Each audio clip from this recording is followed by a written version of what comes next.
nigga once upon a time walked away from the group. The nigga walked away from the group and shit. At the time, like I wouldn't fuck with that nigga RZA because it's like, bro, niggas got it got to the point where it was everything you wanted. And now it's everything you wanted. You can't make niggas beats? What the fuck, cuz? My nigga, you guys been waiting on the fucking album for 4 years. Yeah, I already want. Man, I wanted my nigga, you guys to get something so bad. I be understanding where niggas be coming from, though, man. Nah, I really do too, bro, because it's like, bro. I be understanding. You feel what I'm saying? You gotta think, bro.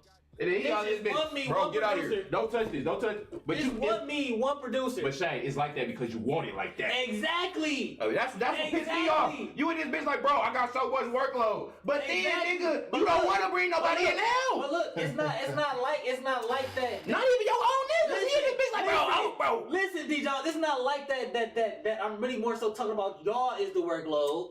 You feel what I'm saying? It's the shit outside of the shit that I gotta get done for niggas to get the shit done. Exactly. You feel what? So it's not y'all. It's not y'all. It's just when you ask me to do it, you just ask me on the wrong day. That's like probably what it was. This nigga was taking outside jobs and trying to do shit inside, in home. He was trying to do in home work and do shit for other niggas. Like, oh yeah, your beats hard as fuck. You make me a beat. You make me a beat. So when you gotta do beats for other niggas and your niggas, and you got 7 niggas in your group. Then I'm gonna tell you, gotta think. In the show, he did go through that flood, so his tracks did get fucked up. He had to redo everything over. Honestly, the flood is what fucked him all the way up. After that flood, he felt like he had shit. I be feeling like that shit too. This is my work we talking about. Yeah. This is my work. This is the shit. Like this is the shit that got me. This is the shit that got me where I'm at today. That nigga like they was ass in the water. Damn. Change niggas' positions. Like, that shit was a good show, actually. That nigga, I don't like him. I ain't like him playing that role, but he grew up. He grew. He grew on me. It was like really season 1. Season 1, I'm like, cause it's like I'm gonna tell you how he grew on me. No, did he? Yeah, cause what? Cause I saw the real RZA.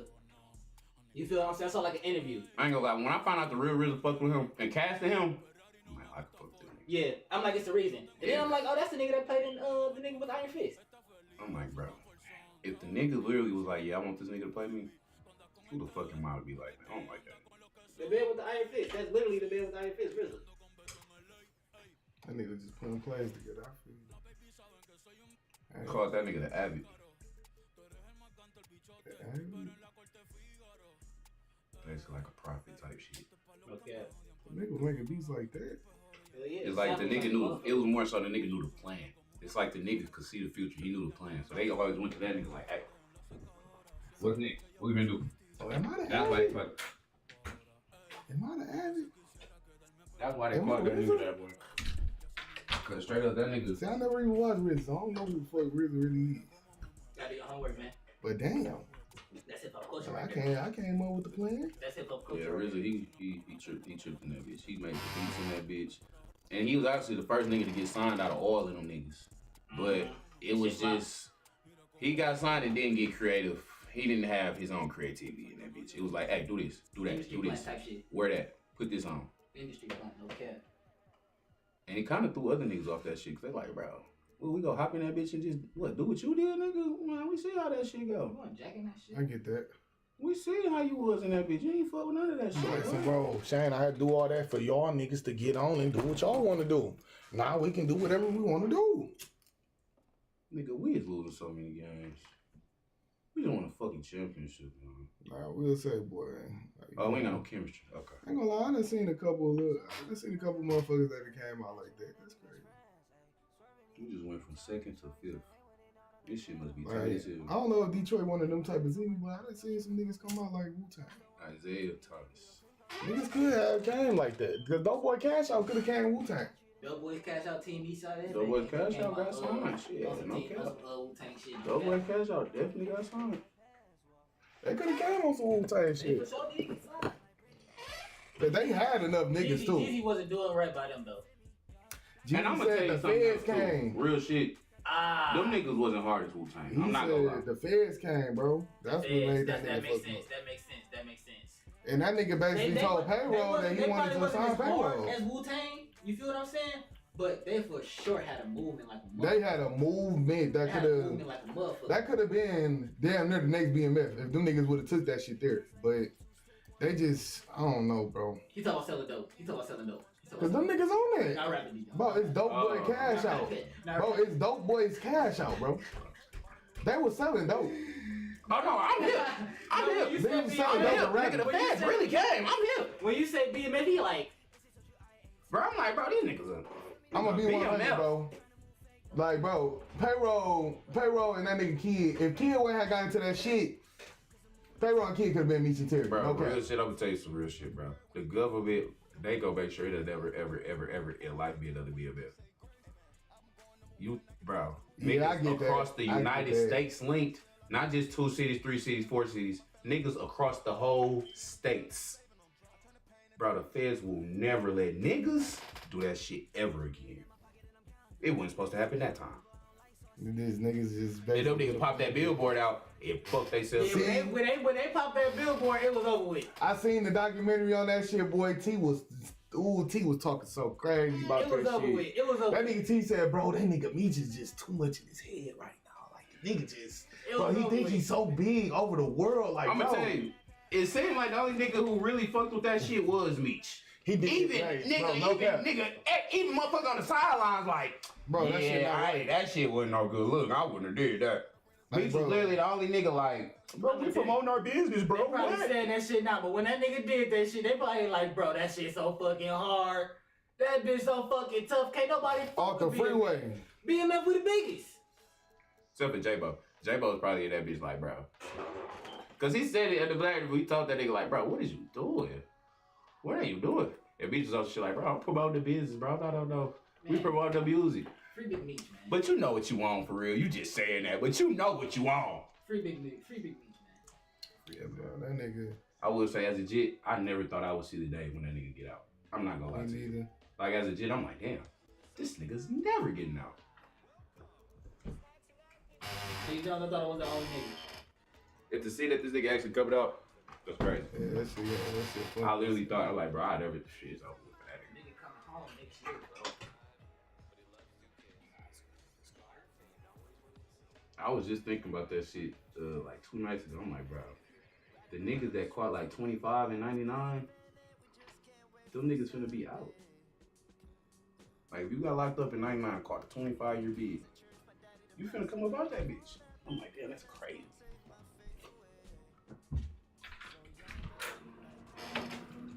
Think about how much it changed from 99 right now. A lot. Phones, technology. Bro, a lot is a fucking understatement. I would damn near say everything. I would almost say maybe everything has changed since 99. Life itself, for sure, Like, changed. probably everything.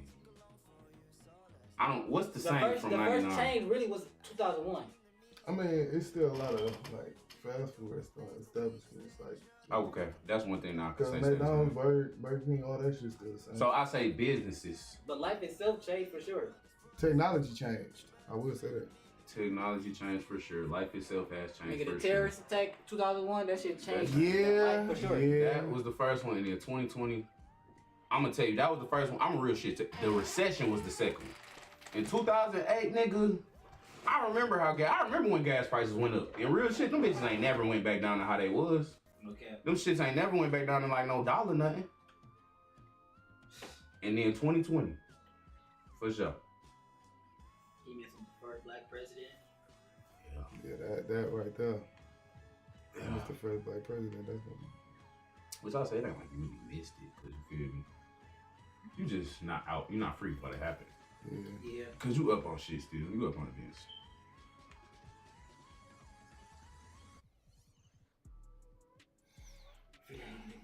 Yeah, free that nigga. Damn, we need that nigga. Kareem. We be trying to so. Yeah, I don't know what's going on. I'll be late to the fucking playoffs. mean, I kind of do really know what's going on because we really wasn't even supposed to win last year. We was really only supposed to just make it to the playoffs. And now I think I got too many expectations for us. Because now I want a two-peat, but I don't even got a team for that shit. 92 overall nigga now. I'm tell you, that nigga must went up +5, +6. Cool.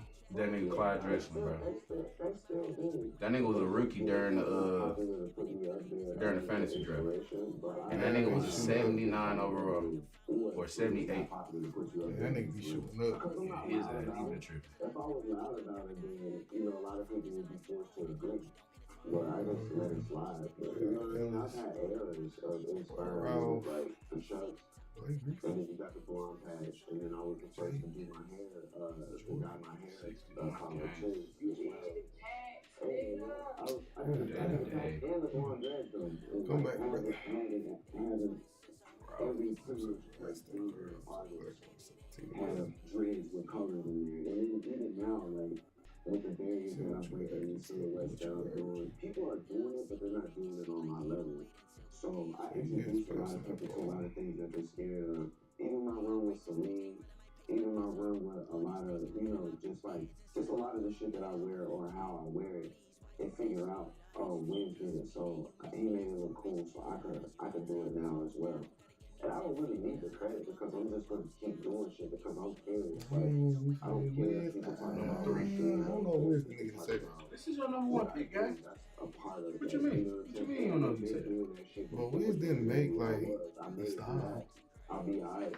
But Like, if anything, my nigga Thug made the style. I ain't gonna lie, Shane literally said he had a patch in his head. I will say this. That California style was in. And that was the California style. I will say he wore it because of Wiz, though. That's what that nigga said. He didn't wear it because of Wiz. And I will say, But that tattoos are everywhere, camo shorts, Chuck Taylors. Nigga, that's Cali. No, that's Cali, bro. Like, I think that's Cali in general. I think he moved out there to Cali and he started tapping in with them and started doing the shit that they was put it on. on a platform, put it like that. So you gotta think, in that Black and Yellow video, he was already tatted. He was in Pittsburgh. He already had Chuck Taylors on. He already had a cap on. Yeah, for sure. I say he started, this by the time once he got the Taylor gang and all that shit, that's the Cali shit. That nigga was on all that for sure. I do get it. Oh wait, who my small foot? That's why I'm fucked up. I got the biggest record in the world, or the perception is that I can do better. Man, I'm gonna tell you. Right now, I'm like doing 305. I was supposed to pick somebody up in the off season and I did not do it for the show. I fucked up. Cause definitely I had fucking what's the name as my small forward. He was putting up like 22 a game too. Not William McCray, not McCray. What's the other nigga that's fighting for? Work with a director or did a collab with somebody who's there. Oh shit, run the first round. I like when my shoes good. So it's like, it's all about figuring that shit out. And then once you do it, you really don't need it anymore. Because they're only stepping in when that shit is hot, bro. So if you're the one who, like, you can drop and you can do 10 or you can do however many numbers, you just keep adding that shit up. You just keep, and then by the end of the year, later you'll have a plaque that says how many fucking views that you did, and you can take that in there and show them that. And their artists might have one video that did that, and then they fell off after that, but you stay consistent. You know what I'm saying? And that's where I look at it, where it's more beneficial for the artist, to where you don't look at those numbers. Run that bitch. They're gonna look at that shit as value, but that's not really value. It's just a That was crazy. to blind you and make you think that shit is actually real. When you do some shit that's actually Nah, these real, niggas got a squad. you know what I mean? So that's what it's more about building up. Okay. And that's why I fuck with TikTok. Because there's people who are on TikTok. Damn, Jadumar took that nigga spot. But somebody in this room, Damn, James. Unless you hurt. Damn, that nigga got a concussion. I don't know why niggas get faced out. I'm not looking at you like, oh, you just a TikTok It star. ain't I'm like, why the bad, fuck but it's like, bro, why get faced out? Like, they give me fiends. Funny as hell. Cause, bro, what's up with nigga getting faced out? And that shit, Like, Shane, you tell me too. What sober niggas getting that face tattoo, brother? You said what? What sober niggas is getting face tattoos, brother? I don't know. I ain't getting no face tattoo. I was saying, like, bro, who, like, a nigga that don't smoke, a nigga that don't drink, a nigga that don't do nothing. You think that nigga would get a face tattoo? Yeah, if you like tattoos, yeah. I would say that. If you do like tattoos, You got a point with that. I just thought if about they do that. like tattoos, Then, nigga, a tattoo artist will get. you literally can be a shit. tattoo nigga and literally don't smoke, don't drink, don't nothing, but you like, man, I love tats, like this. man. I like There's this. a lot of my hair. Yeah, I agree. I don't know why niggas be getting the face tattoos as niggas. Because I thought it was to look hard at first, but then it's just niggas was doing that shit as trolling in the end. And I'm like, I don't know, bro. Nah, I really never did fuck with that tattoo on the face way. Like, you feel me? Niggas was out here rocking fucking tattoos on their upper eyebrow, like motherfucker. Like, Nah, it was just the bitches that I didn't really fuck with that used to tattoo their faces. I ain't like both.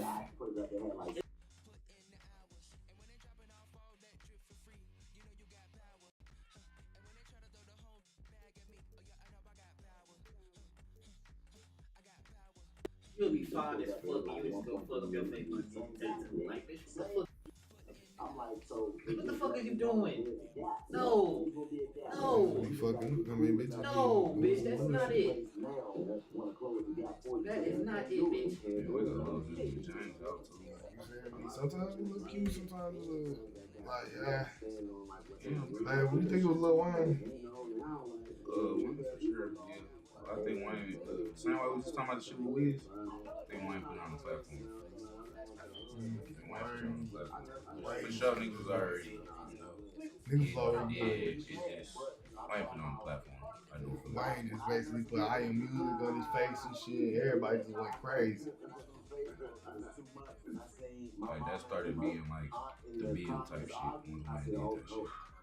Man, this shit is so crazy. I'm telling you, God, this fucking background, you got sweet tin. Oh yeah, this shit hard as fuck. I love that shit. Like the Matrix. Yeah, that shit is. Oh, Ralph, hey, you went dumb. I don't expect you to do that. You got 18 in the game 7.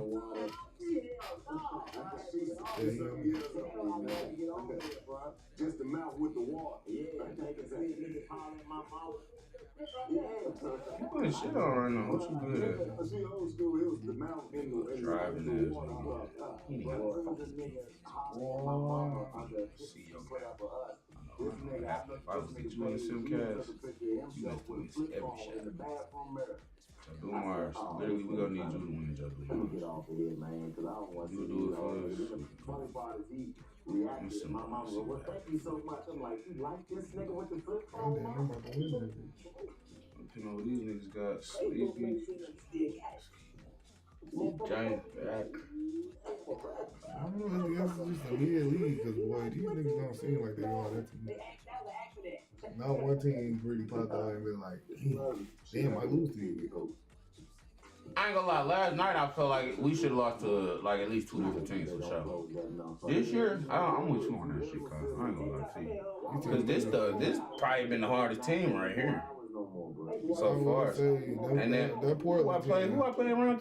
This team right here, they had a squad. This team, these niggas was ass. That's why I said run around. These niggas actually had a squad. This Portland team was pretty good. No, this team was ass. I forgot. The Portland team was good. I don't know how we just got The it. Portland team was good. And then this team, what I'm finna do, I'm gonna have to change that position. I'm gonna have to play something forward. I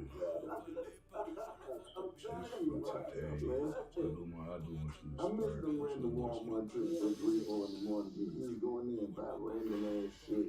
Have groceries and a fucking. I know you 6'3", but you want a big 6'3" type nigga. Like, man, I'm Joe Dumars. I don't want to see a nigga die, bro. Yeah, Joe Dumars, we want small forward. You can guard Chris Mullin, bro. It was the TV, bro. No, hell no. Joe Dumars. It almost fell on his head, and then somebody came and caught it, and a lady screamed, she was like, you gotta kill him! I was like, oh my God. One game, yo, motherfucking game. I see y'all one of the I see y'all. Y'all won last night off that shit. Team must be good enough to win that bitch. Yeah, I feel like that too. If we won last night, then come on, man.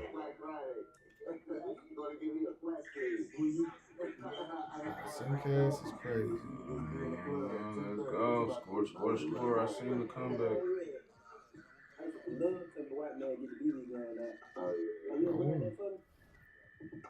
don't see him catching right there. Y'all keep scoring.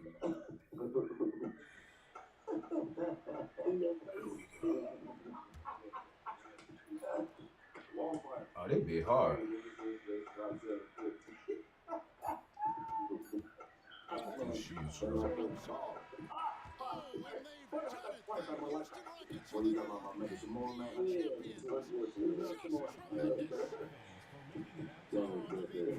Still put that bitch disrespectful.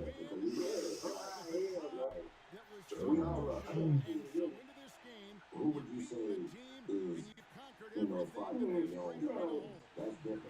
Shit, y'all just fire my eyes. I just died with y'all niggas. Y'all did that shit. Like, is it Ralph Sampson? I just don't know. I ain't gonna lie, it'd be Ralph with Joe Dumars or Ralph with Fat. Or Ralph with Fat and Joe Dumars. It's always somebody that's scoring 20 something with him. That's what I see. That nigga had 20 something, somebody else had 22. Yeah, no, Ralph fast. He tripping right now, for sure. That nigga was just fucking peak.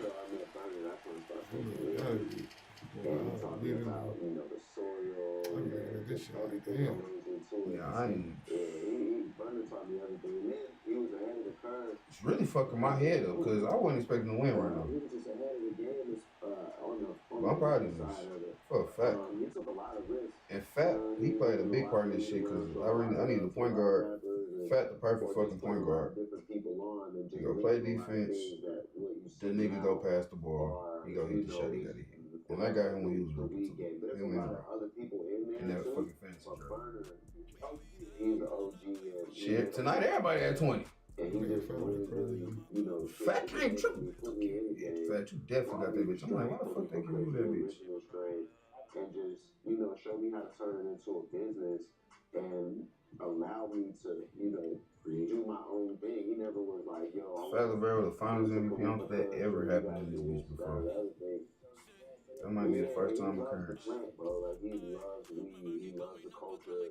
He's really like an old school weed nigga. Like, you know what I mean? And I'm like, yeah, that's not really like common in the game. Like somebody who would pull up.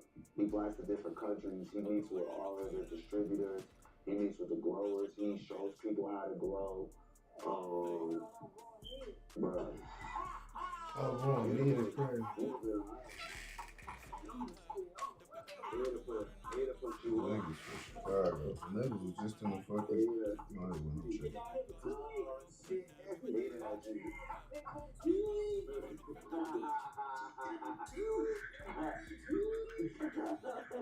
Everybody always put you on there just people to smoke with.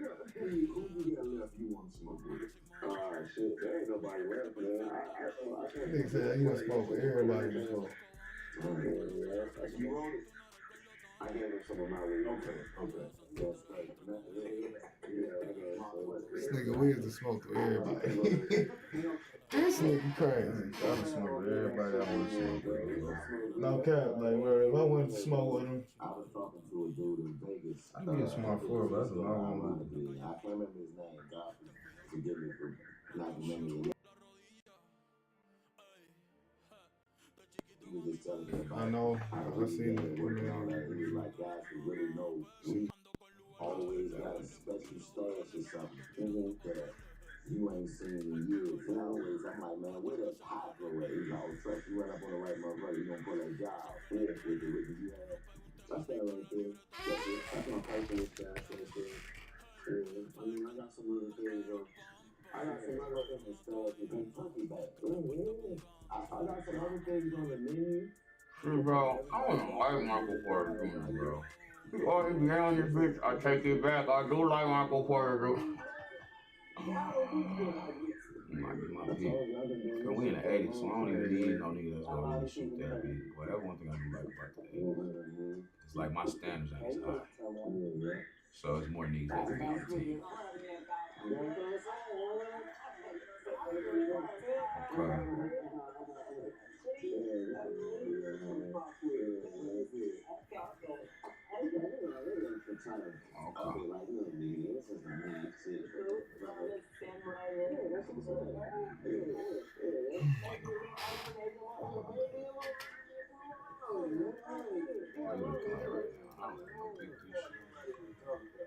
How many people are big as you Let's talk about it, everybody.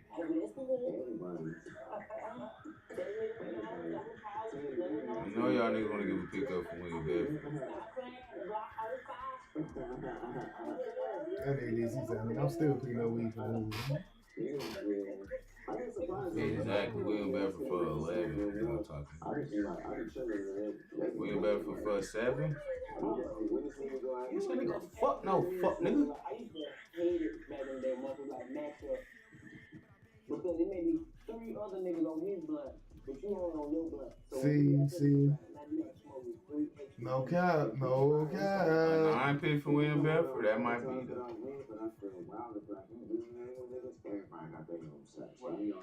Going to the 8.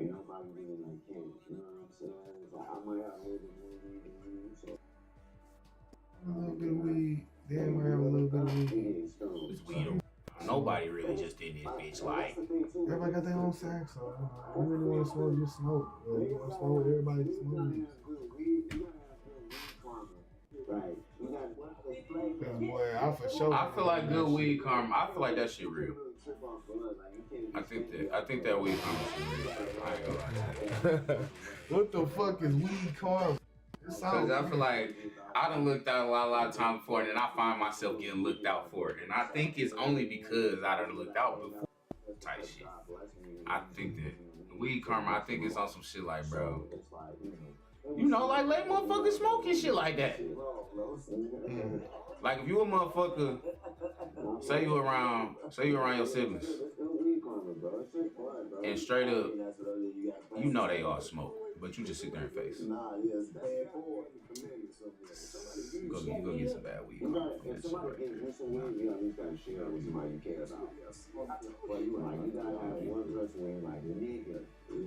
Yeah, honestly, it took me to get older to realize, like, honestly, I have a better time smoking with motherfuckers than facing. Like before, right, man, facing.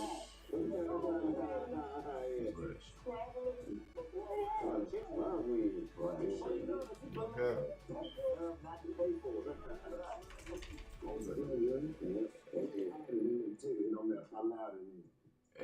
love titties. The bitches love weed.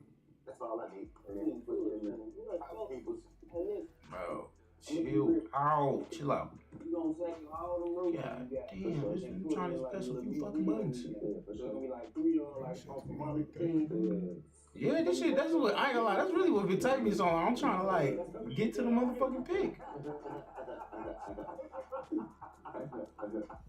I know we in bed for seeking. Like, bro, y'all just picked me up last year. Fat, I know you will be sick if you get gone, but it's shit. Hundreds of niggas shit. Who got weird the highest he ever been? Be real. I heard niggas say that. Be real asked me to come through the little smoke box shit. Yeah, that nigga was like the hot box. He was like, nigga told me, hey, but bring your own blood. Don't smoke that shit, baby. Smoke. You ain't ready. I was like, I'm not going. Be real had the stone, bro. Yeah, be real got you. Nigga said, don't smoke the shit that he be smoking.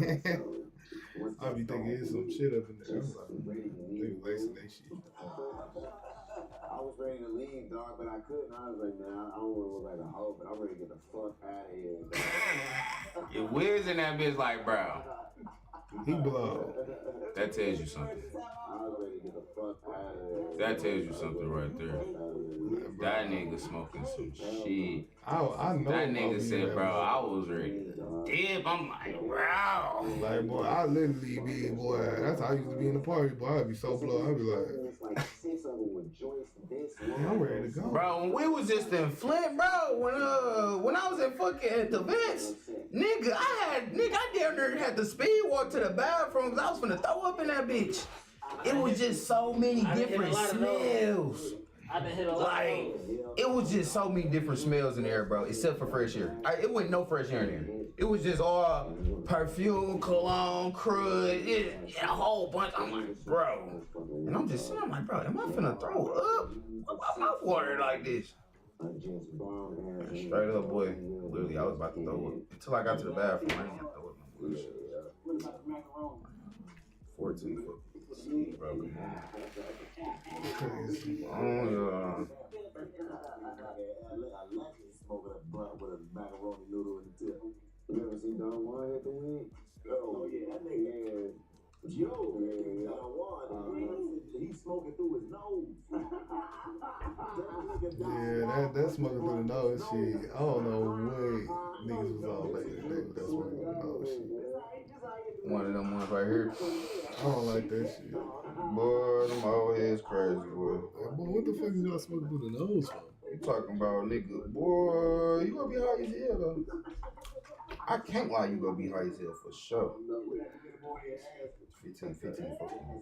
Man, I remember when that nigga Lil Ryan used to smoke through the nose. Yeah, high as hell. He was for sure smoking through the nose like about 2013, 2014 type shit. Can't just be doing every goddamn thing. By the time like about 2016, 2017, they was most definitely catching clouds with niggas. You might still hit one of them niggas. I don't know shit. Might still be on some. No, Shit, you just ain't seen them in a while. No. he still be on there. He might be. Nah, LeBron be catching clouds. No, I ain't seen LeBron catching He clouds. said, man, hell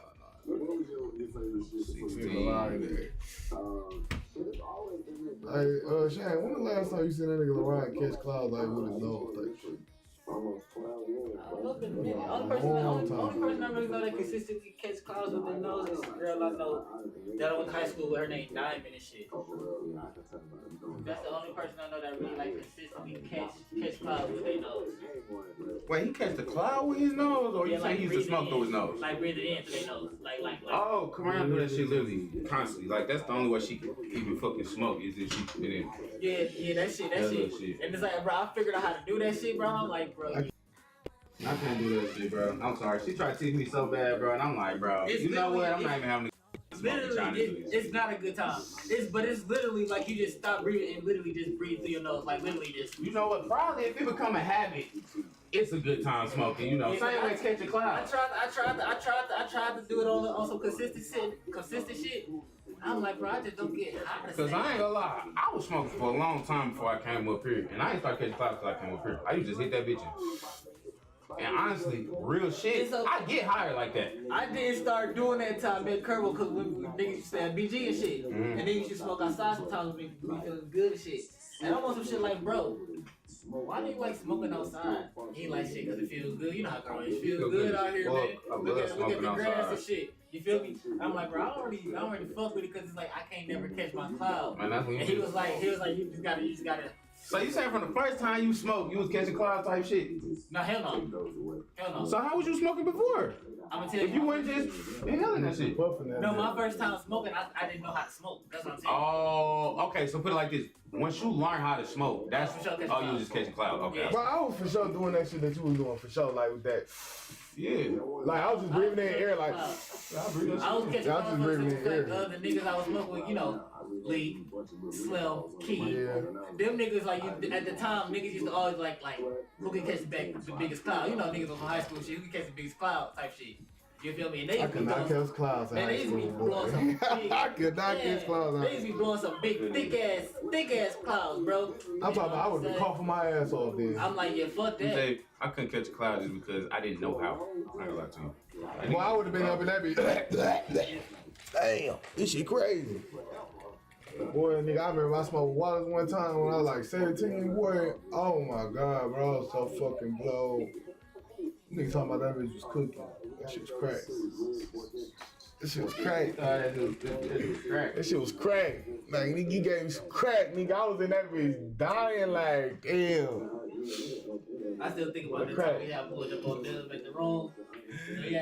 that nigga's so fucking funny, bro. Nigga so janky, man. Talking about some, man, we got some hoes. Got some hoes on phone. Pull up. Nigga, he only got one bitch that was fine. For him. For him. And the rest of the bitch was just, I'm not even gonna say they ugly on stream. It was just straight. I'm gonna tell you some shit. It was one time. It was 4th of July. We was at this nigga. We was at my nigga house. Basically, nigga, I had basically called my little hoe over type shit. Boom, she slid and shit like that. She slid with shit. This nigga was so basically pissed off he ain't had no bitch and like that. The nigga calls his bitch over. Mind you, his bitch is my bitch sister. So when he called his bitch over, my bitch come too. And I'm literally right there with the bitch that I called over my little hoe. I'm like, bro, what the fuck? I'm like, what the fuck? Did you call Sierra over here? This nigga like, no, bro, guy. He's like, bro, what the fuck would I call Sierra over here? I ain't find none of this shit out till after the fact. The nigga was like, I ain't gonna lie. I called him over here because I wanted to see D-Lo. I'm like, this nigga crazy. Literally got me whole caught up in a whole situation. Just because you want to see your bitch. Like the first thing we started doing, and we got in the studio and we started making the soundtrack for it, and that's when we did Young Wild and Clean. And no, for real though, like nigga, that take it for the team shit. You gotta just let me know beforehand on the take it for the team shit. Let me know I will beforehand so I can say no. Cause I'm not one of them niggas that will be on some shit like no. Beforehand so I But can say damn. Let me know. God, say no. damn, like I'm asking for a picture for no reason. this man literally made us pull up, and that bitch was literally I like, need to see how bitches look before I like, get out of bed. and then get mad at me because bro, I want to leave. Like, bro, cuz. Like, bro, Well, I'm trying to leave because I'm trying to go home. I'm ready to go home. Niggas for sure did get hot like a motherfucker though. Yeah, you feel me? We got high up in that bitch, but after that, I'm like, bro, I'm ready to go. I'm ready to go, cuz, like, bro, man, all right, man, I'm staying. Cuz just stayed in that bitch. Yeah, I have blue dreads and shit. I think I just got my dreads too. Man, I forgot all about that video, boy. For sure, that video was legendary. Hey, why that fucking memory pop up when Jay was playing Lil Pump on 2K? Hold on. Memory done popped up at BG. I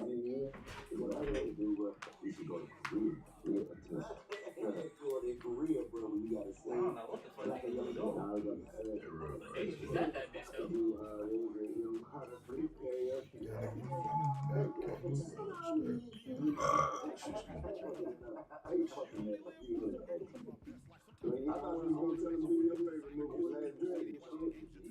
I want to do action shit.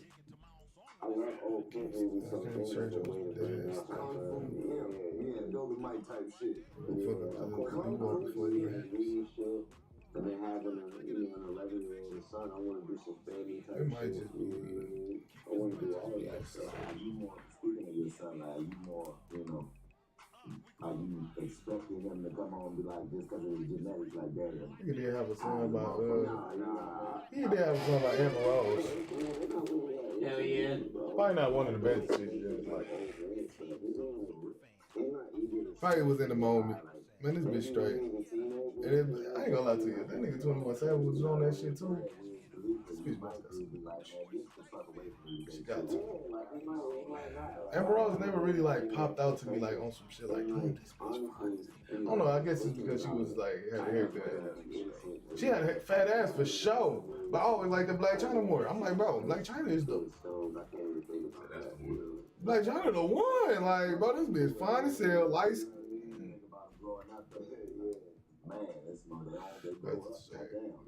Sean. Bro, I got to do something about this police shit. Niggas done killed a 20-year-old sleeping in his car. For sleeping in his car. Shot that nigga? It's a video.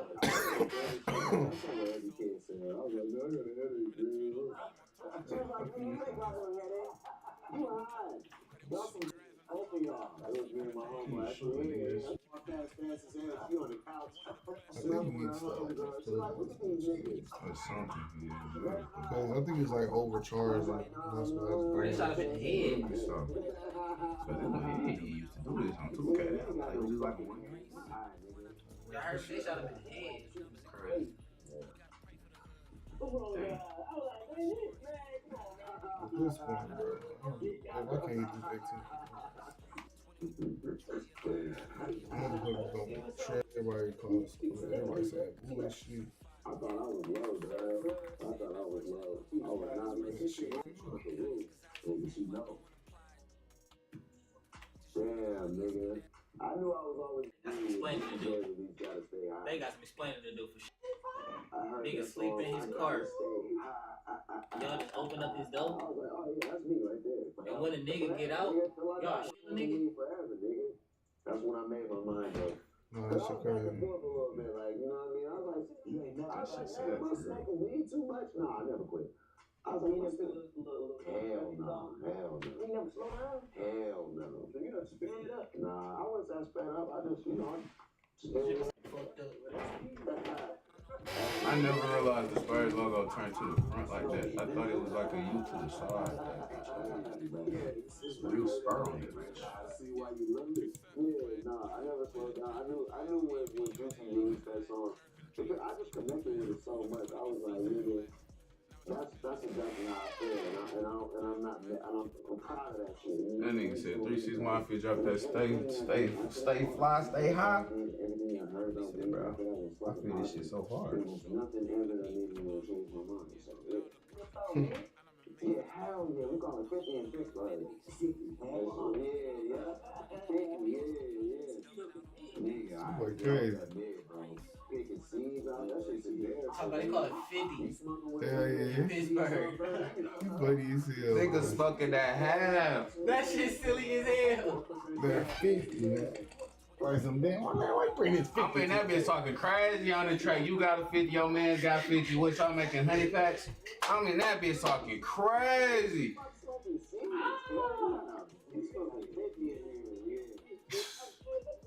Niggas putting 50 in them woods trying to make 100. It ain't the same. It ain't the same honey.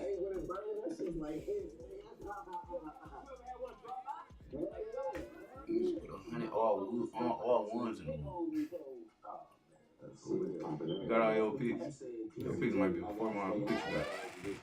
I got the 7th and the Alright, 8th. so Go to that shit. Hey, for crucial conflict. Hey, in the middle of the ball. Hell yeah. What the fuck is that? I wanna get high and my low, push up, uncle. I wanna get high. Well, that's it. Cause I gotta be up in there too. I'ma tell you. I put so high in mine, 360. I let that so high. I'ma tell you, Kai. I fuck with Talent Show by Wiz Khalifa and Snoop Dogg. See, bro. Shane. Oh man, I like that whole lot of weed too. That shit was hard as fuck. It was hard as fuck. Look at that shit. Cause every time I think about it, I wanna smoke it, I wanna eat it, no the brain. Oh no, that is hard. I went here for that shit, boy. That's hard though. Bitch, the sky, my nigga, is my nigga. Oh no, he can't hard in that boy for sure. Rolling up, everybody, oh, the same. That was that shit. That was talking. See, Pat just came with that. Real players like to smoke a whole lot of weed, drinking bottles of that liquor. Hey. Whole lot of weed, it's 9mm. Whole lot of weed, real niggas like to choke on. Old forward wave chip. And that's so hot. That's so hot, probably my number one. I'm gonna give it a buck. If you don't have that Rick James in your playlist. Yeah, once he said that, I'm like, yeah, okay. Yeah, most definitely. That's number one and number two. I just got weird Willie. I'm in love with Mary Jane. My main thing. She makes me feel alright. She makes my heart sing. And when I'm feeling lonely, she goes for no surprise. Take me to paradise. Still only married. That nigga smoking put me up. Smoking put me up. Shout out to Chris Tucker. Doggy style. I gotta put a dev in the theme song. I know that song that nigga smoking gonna do that little montage. I think this nigga defense gonna go, bro. Cool. I was gonna say that too. Yeah, we gotta know what that was. And that's what 3 hits and 4. Yeah, one more. I think you got a big. I put Styles P in there. You got 16 niggas. I do. Oh yeah, then he talking. What he say? He talking. One more. And I put Styles P in there. Oh yeah. I get high. Yeah, That nigga was that. that nigga was talking on that beach. Every day.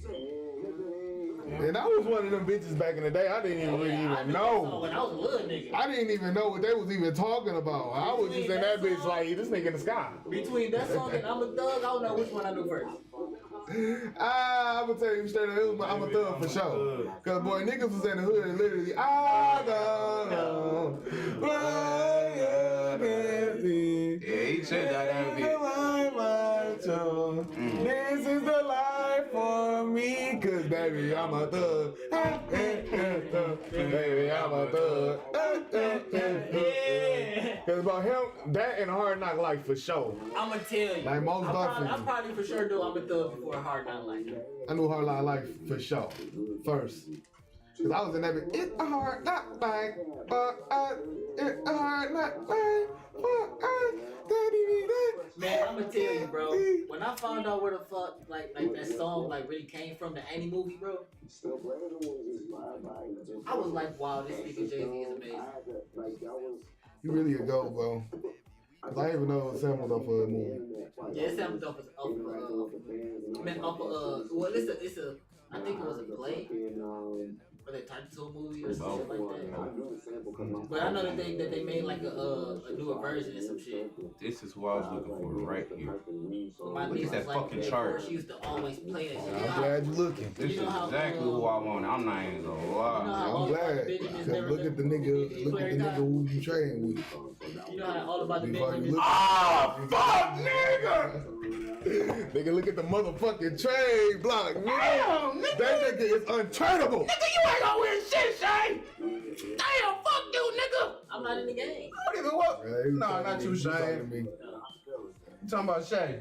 Oh, you said Shay. But I'm gonna tell you, like, Go DJ for sure was like one of them first songs I for sure knew, like, on song. I pull out to that cool, that column. I'm gonna say, nigga say, how was you really one of my plastic. first favorite songs when I was, cause I'm gonna tell It you, was crazy. when I was a jit, they used to call me DJ.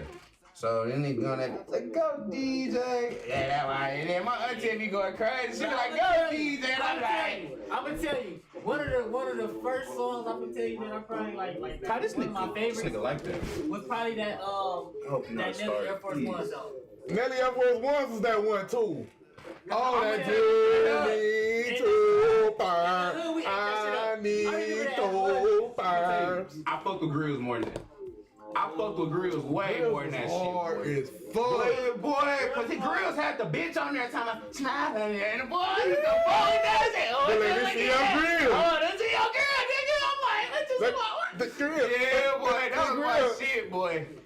Yeah, that was my Boy, shit. he had hot in here too, boy. That nigga had some hits. Nelly had some shit. He had some Nelly had some shit. hits. If you wanna go take a ride with me. No cap. That nigga even had the limb up in that Hey, must be the money. If you want to think about if a nigga said, bro, when I think about the 2000s, I think about that song, I wouldn't be mad. Yeah, I ain't gonna lie. I wouldn't be mad. Like, that's the song. If you made a movie about the 2000s, that song could be in the movie. The reason why I said that is because when you think about the 2000s movie era, you think about scary movies. And guess what? That song was on the track. No cap. That bitch was the ending one, I think. I want to talk about it's different. It's not like it's not the shit. It's not the shit. I don't want to call it That song just remind me of white people having a good ass time, but like on some not really too much technology shit. You feel me? They just out there in a Jeep with no doors. Man, bro. The early 2000s, man. The early 2000s was the time, bro. Up in flip phones and that bitch. If you was a teenager in the early 2000s, I'm not talking about like 2007. Nah, but like nigga, like 05, 04 and shit like that. If you was like 02, 14, 15, 02?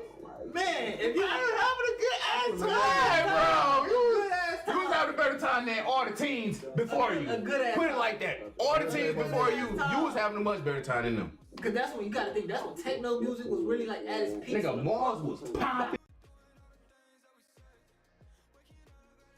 Nigga, you could literally go to the mall and just Pull a beach. pull a hole, just sit in the mall and pull a hole if you feel like. Real shit. Niggas, they didn't care about fashion. You can live outside with 3X everything. Bro. How much do a big ass white tee cost?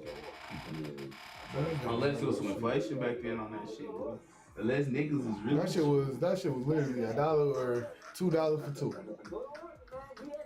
Wait, what? That shit was $1.50, $2 for two. Unless you get your shit like custom, get your little white tee custom type shit. Get spray painted with the name built. Yeah, now that might cost you about 20, 30.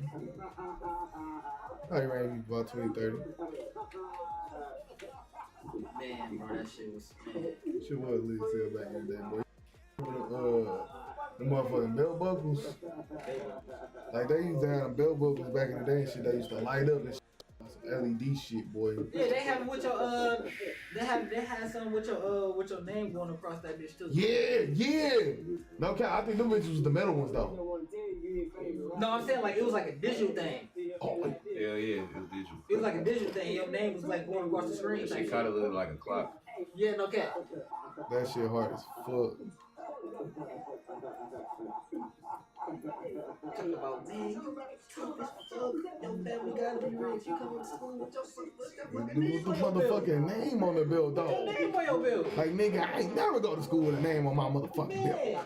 I'll tell you, would really be fucked up and get that bitch. If your mama just one of the mamas that spoil her kids type shit. Yeah. No cap. But I want that. That bitch probably hit for like $20 type And shit. around that time, especially, it was always that kid that was the only child. No cap. And around that time, boy, man, it was, man, fuck that. This nigga come to school every fuck that. Man, boy. I always wish I was the only fucking child, boy. That shit right there would have. I would have had everything. I would have had everything a nigga ever wanted. Like I wasn't a twin. Like I like to have a brother, but bro, I didn't like twins. I wanted a little brother. I wanted a little brother. Yeah, I didn't like twins, bro. That's what it was.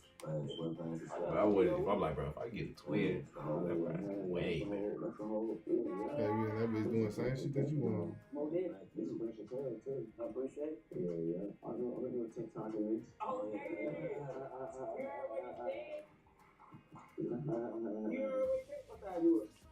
Did I have anybody else?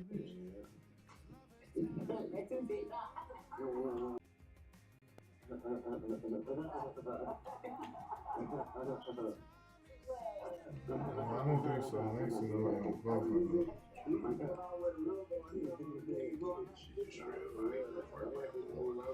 I know, man. That shit a couple times. I don't know why it's so slow today. I really think it's because we really like charge all the way down. The controller is just on some shit like, damn, it's not a wired in controller. It ain't built to be on some keep going With control, no understand. Like, bro, I'm charged. I can't do no more, gang. What more do you want from me? I'm charged, nigga. I'm charged. But I get it. It's the Matrix.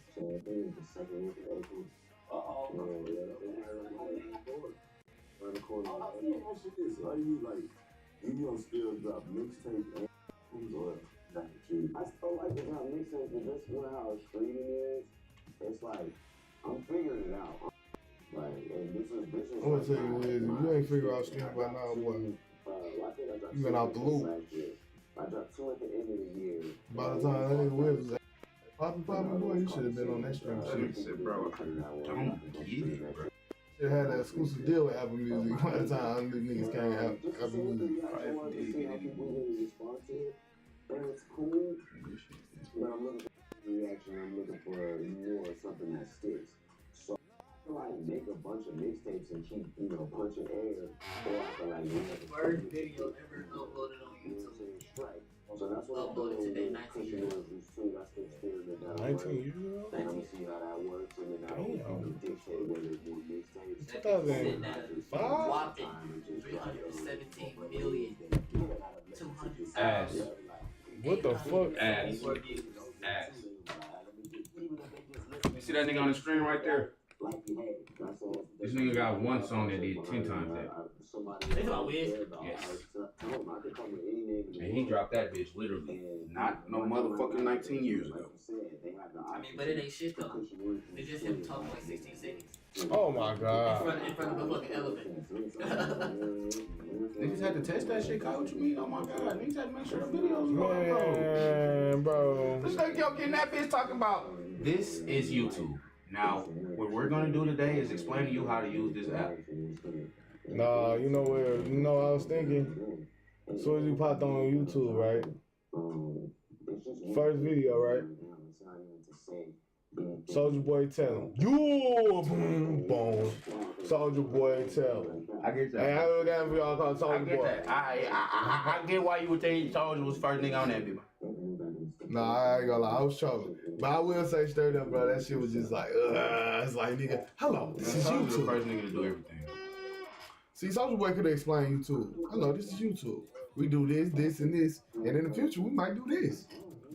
Soulja probably wasn't the first nigga on YouTube, but he probably was the first nigga to pop on YouTube. Oh, hell yeah. For a Yeah, fact, yeah. for a fact. Nigga was a... That's how it always go. I ain't gonna lie. Honestly, anybody who come down in history as the first is not the first. Honestly, usually it's somebody else. But this the first person that got stamped that shit. You know, you got a point with that. Because I was looking at a video on that Chicago drill shit, and they like, bro, Chief Keef didn't come out with drill, but he popularized the shit. Yeah.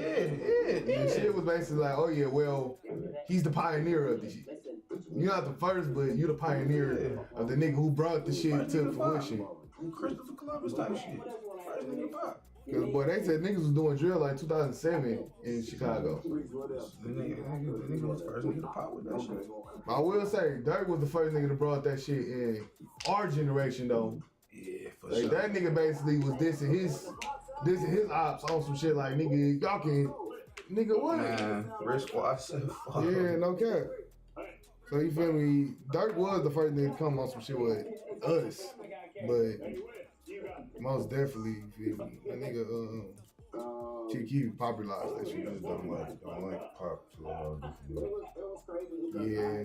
Which now it done got, I think they twisted the drill shit so much that it started off as, nigga, I'm a product of my environment, so I'm just gonna talk about this. Now is, nigga, I don't give a fuck. I don't give a fuck about you or your mans. Nigga, matter of fact, you don't like me? Bet.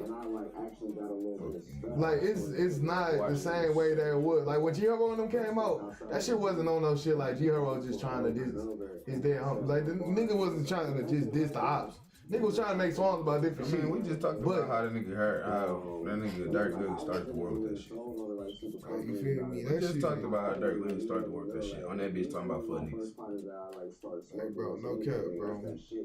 And then right after that shit, JoJo literally came on that bitch with that BDK Yeah, shit. that shit was So it's crazy. like niggas been talking like that for a while, man. The sleeve's been planted. I ain't gonna lie to you. Yeah. And, Cause the nigga Duck literally said straight up, we came bro, at first. Like we niggas came literally smoking come on the smoking Tuka. Bro, every fucking Chief Keef song, the nigga was saying that shit. Yeah, Chief So, Keef I was mean, popularized the shit. That shit was already ingrained with that shit. It ain't like them niggas wouldn't really. It's just, I feel like it's more now. You feel me? It's more now. Yeah. It's more now. But that shit was already ingrained into that shit. Nigga got niggas all around the fucking country smoking a nigga. Man. Come on now. I wish y'all was smoking. Smoking a niggas don't know. All over everywhere. No, I get that, bro. As soon as I get in my car, there's gonna be another one of these waiting. Oh, that's a great meal. But look, we know this your first time stopping through here. Don't let it be your last time. It's the Bad South Show.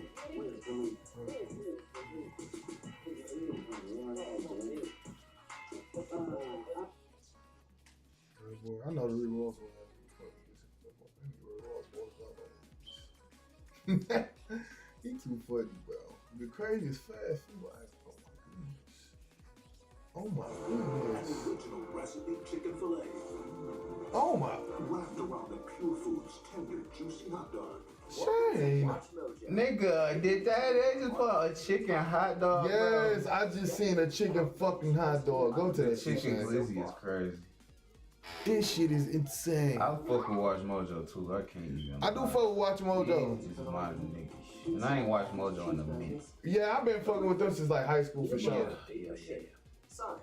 Peanut butter bacon shake. I remember when they dropped that. I ain't gonna lie to you, and I didn't understand. I'm like, bro, motherfuckers eat shit like this. In 2013, they introduced a wild flavor. So apparently motherfuckers don't. So I wasn't tripping. Okay.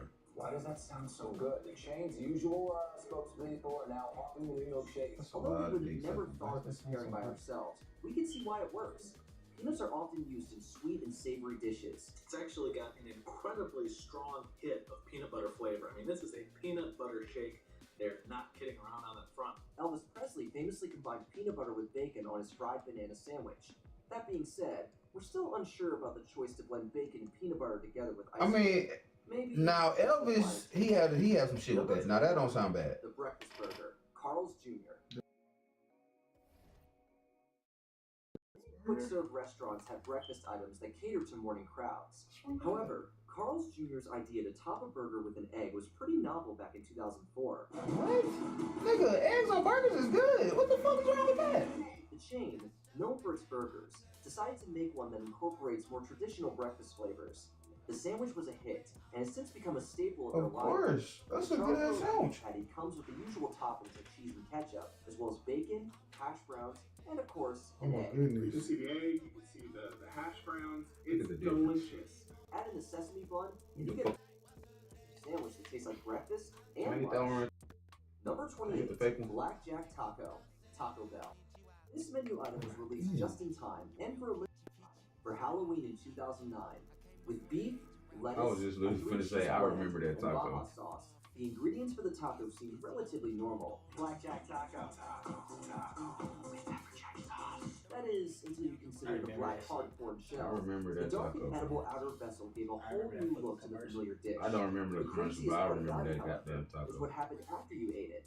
Yeah, I remember that taco too. It's a little bizarre having a black taco. Certain customers reportedly discovered that something in the taco, presumably the shell's dye, turned their bowel movements green. Now that's what we call spooky. Yeah, you're gonna shit green if you eat fucking black taco. I mean, I think that go. We Bro, that's would have considered putting popcorn chicken on top of nachos.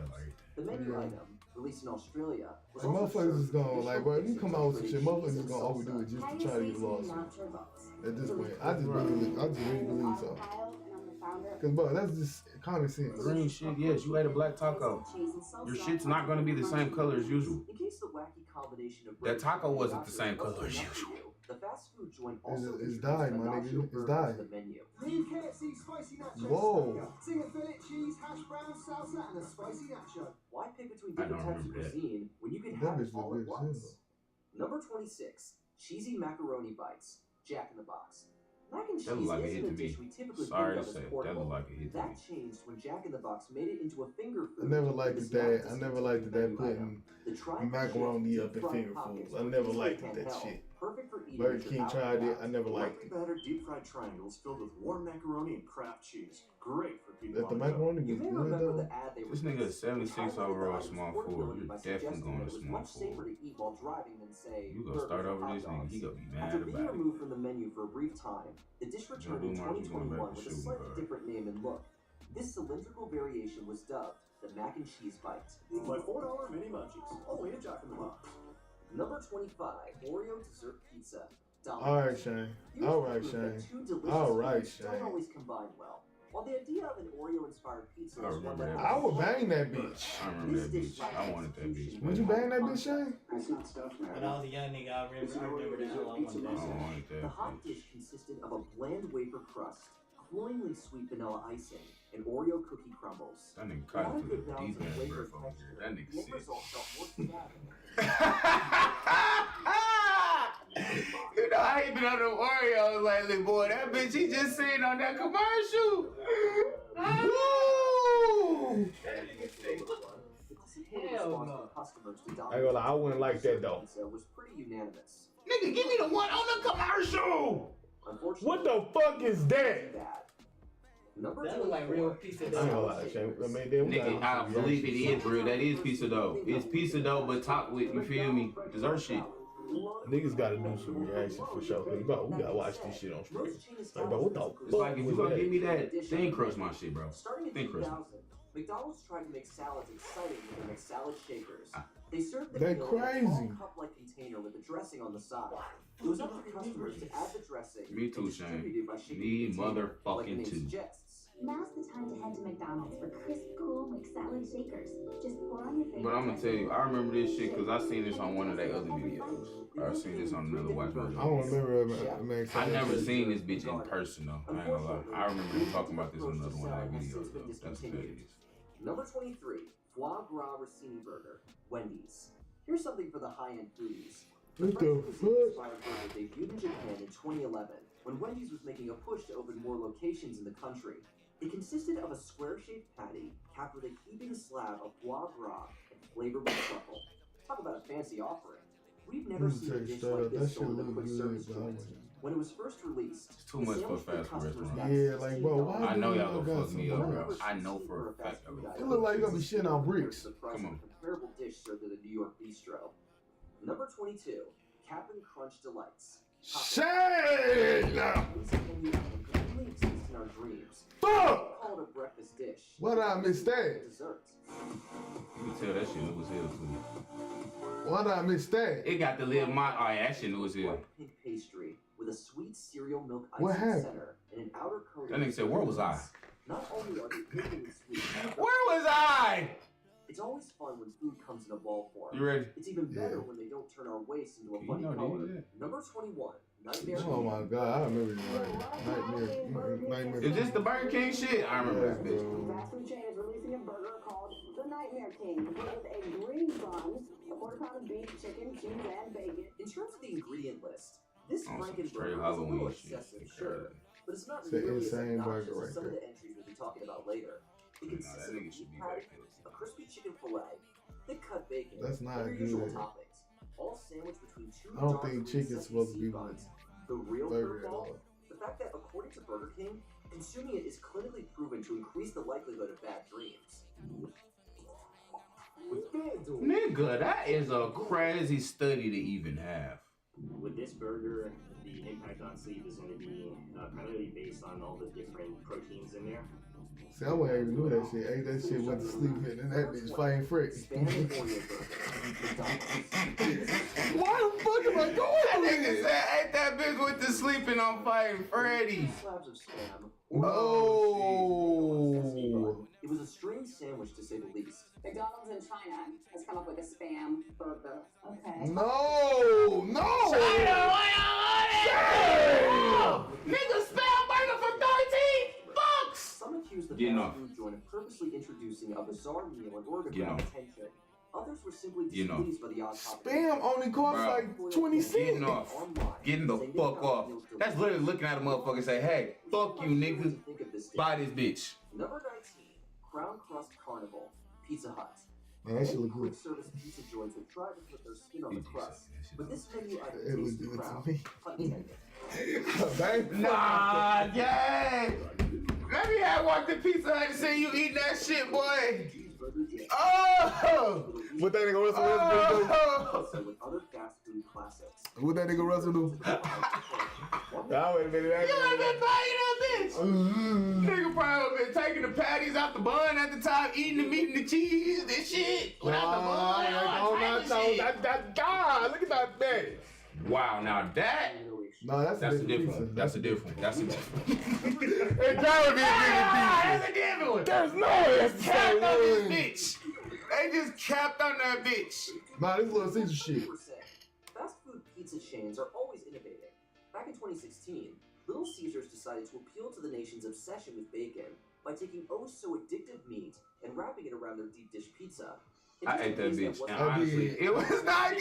It was not good. I'm a tell It you. was too much. I didn't like it, bro. It was too much. I understand what you mean. I did not like it. It was too much. I understand, but it was not nasty. It was not nasty. No. I don't think it was nasty. I'm gonna tell you, it was some shit I got one time. I did not double back. I just get the regular. Oh, I swear to God, I did not double back. Regular with butter powder. Yeah. But it was a time. I got that one, and it was a lot though. I ain't get it again. Did you ever eat that pretzel pizza before? I don't like pretzels. I ain't gonna lie to you. I do not like. Yeah, like Shane, we kind of played that shit out at the crib, no cap. Niggas, That's crazy. They played the pizza out like, hey, niggas this was shit. getting one pretzel and one behind ready. Yeah, I really didn't fuck with the pretzel like that. One pretzel, It was nacho cheese and shit like that. I liked it then. We'll change everything. Yeah, once, but not like every time though. You feel what I'm saying? I remember that shit. I remember that commercial. It's extremely cheesy offering. Pizza Hut's Doritos themed pizza. I don't like that. That was stuffed with mozzarella cheese and covered in pieces of Houston is where I want to be. And Good. don't worry, you are free to have whatever I want topping to you want. put you at point But the guard. freedom to adorn the pie with whatever gonna talk you desire about it. We didn't gonna change talk the about fact that the people were mixed about the Doritos themselves. Mr. The fact that the chips were baked with the pie meant that customers could Hey, get man, All-Star Captain, man. Additionally, Yeah, the nacho yeah. taste didn't He got overpower All-Star Captain last year, other too. cheeses. Mhm. Overall, it seemed Yeah, like this is customers his second time being preferred on All-Star the Doritos Captain. stay in a bag. 25. And he balling. What's different? You know this. He finally about to do the 30 season now. I want him to do. The niggas got 41% from the three. Oh, he finally about to do it, bro. I've been waiting for a nigga that's gonna score 30. He's chipping. And I was wondering, like, bro, is he gonna do it with Isaiah? Because Isaiah gonna want the ball too. But shit, they both scoring like a mother. Isaiah got 25. That's already. Then we're not sure what to do with that information. Oh, we finally there. Popeyes, according to Delish. Because Hassan should be balling out too. Shocking. Oh, they also did cookie dough tenders. He balling. Like, bro, niggas is balling. And then the Shade, it's like, it's his first year. I did not. You're eating them right now. Curry, it's like, I don't think he gonna ever be something. Stuffed cheese and Bobo. Pizza Hut. Stuffed cheese and pieces. I remember this bitch too, and they act like this bitch was just gonna be so fucking good because everybody just loves cheeses so much. And I'm like, but I'm gonna tell you, actually, it was like that, bro. Motherfuckers do love cheese so much that As the they was franchise copying that was shit. committed to pushing the boundaries of good taste. In Me 2019, personally, I don't like cheeses at all. where no pizza chain has gone before. Alright, they're bet. partnering up You with ever Kellogg run it? You to make make no trade? cheese-stuffed No, Cheez-Its, which are served with marinara sauce for dipping. Now, in terms of branding, they're spot on. This looks like a box of Cheez-Its, except it's a pizza. It smells like a I actually watched her video on this Sure shit. is something. It's crazy. And there's no mistaking that distinct Cheez-It taste, but it ain't pizza. Number 13, the Double Down. KFC. That's how you make a fucking sandwich. That shit was good That's how you as make a fuck. fucking sandwich right there. That shit was good as Since this fuck. concept menu item was initially announced around April Fool's Day, I really people thought wish the sandwich I got was a that joke. After all, too. who would buy a sandwich where chicken served as buns to enclose bacon, sauces, and cheese? I would. What the fuck? I would. By going through with this product.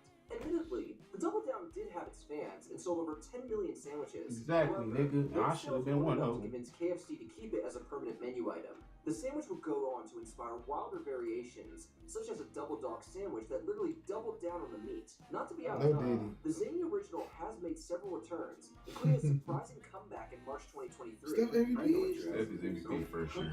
He got that bitch. I ain't gonna lie, this was one of them years for Steph. Bacon Sunday. I didn't know they came with that.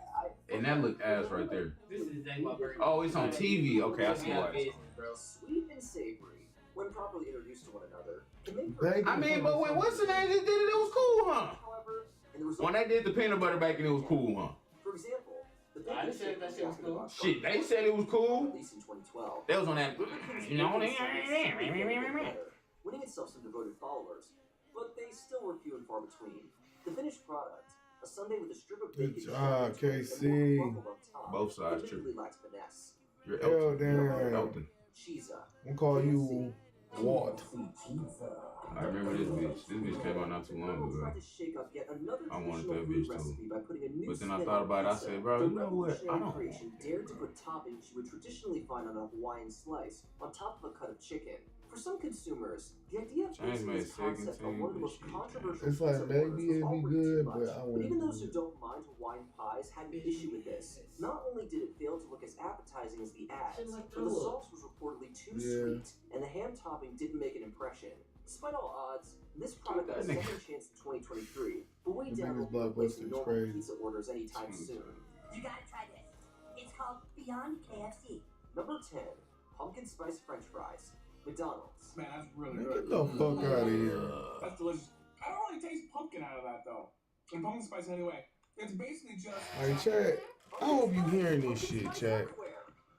Get the fuck. Man, I'm gonna lower this shit to the lowest point you can get, chat, so y'all can hear this shit. We thought French fries were safe. Number 8, boy. We been getting our ride. The good folks at McDonald's Japan Number decided to 8? celebrate the Halloween season by offering dual. I mean, it's like, I will say this. We never been number 1. We was number 4 year we won, and then we was number 3 last year. But we ain't been number 8. What we all just a playoff team? It doesn't taste bad at all. Yeah, you know, It's Kyle. a little bit weird.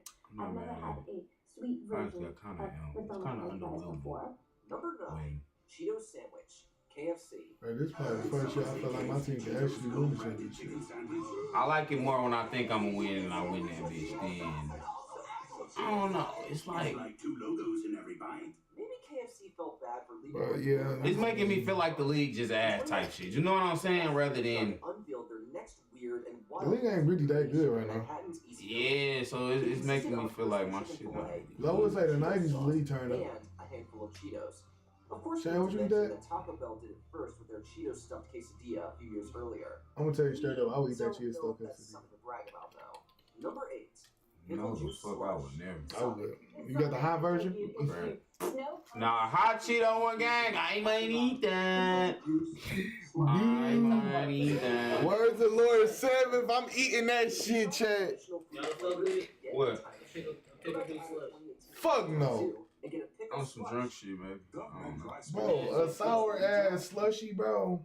Nasty as fuck, now. You want to go to the first round? What you doing? Is infused Yeah, with go to the sweet first and one. salty flavors. The result That is shit, a I want drink you that has to been want that. reported as a bit sweet and every bit as tart as the average pickle. As strange as it sounds, the masses flocked to devour the slushy during its limited opening Remember window. the Hey, sure to give her This a fucking popularity peppermint. probably won't sway those who aren't big pickle Thank you, fans. bitch. Dude, I don't know why anyone would invent something like I this. died.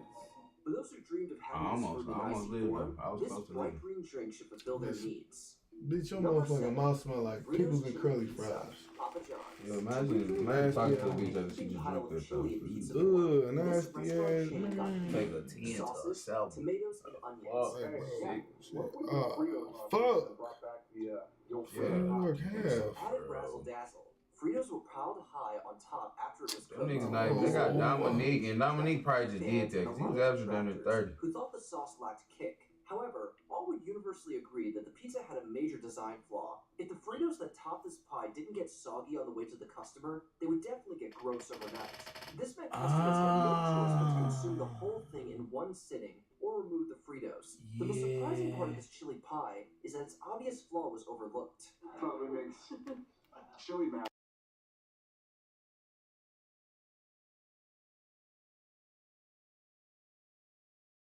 Frito pie for dinner. Number 6, Buffalo Latte.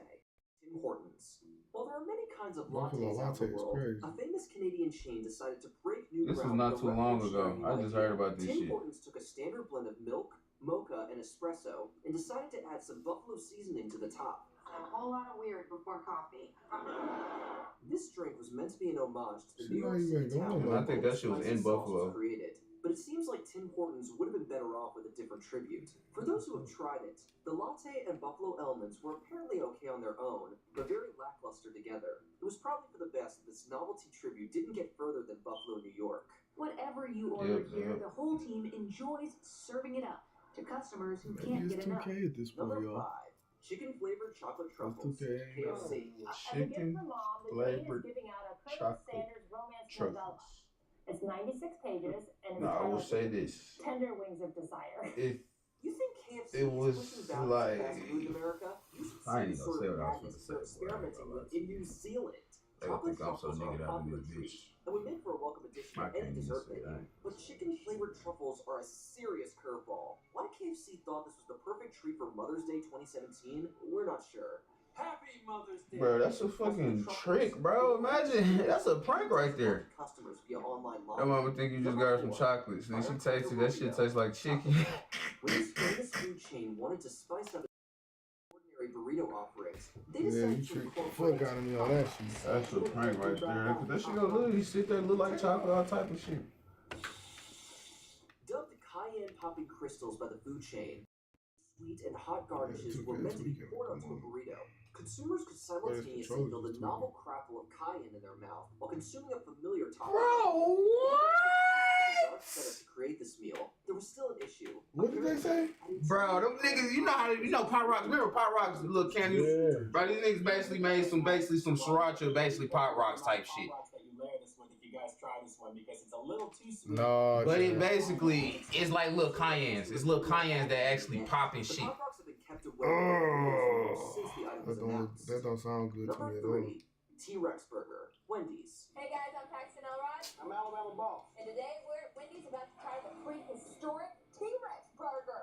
This hulking menu item might be more intimidating than the meteor that wiped out the Me personally, I'll buy 2 of them bitches and feed all my kids. 9 slices of cheese and How many patties? your arteries. Nigga, I'm taking every single one of them patties off, getting some buns. You get a sandwich. You get a sandwich. Maybe that's because it had an astounding 3,000 calories. Or Nigga, 3 of my kids can literally get double cheeseburgers off that. T-Rex burger's massive size without unhinging their jaw. Fittingly, the only reason this exists is because of a fake joke advertisement printed in a magazine. We firmly believe that this sandwich should have remained as a work of fiction. $46. It was 47 together, but damn, I got the meal too. Number 2, waffle So taco. that bitch like $20-something. I remember that bitch.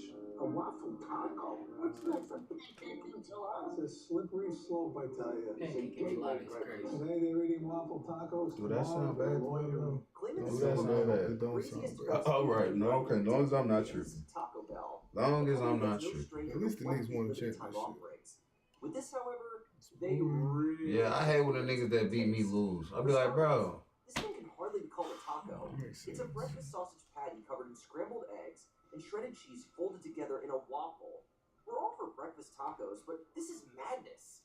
Sadly, all good things must come to an end.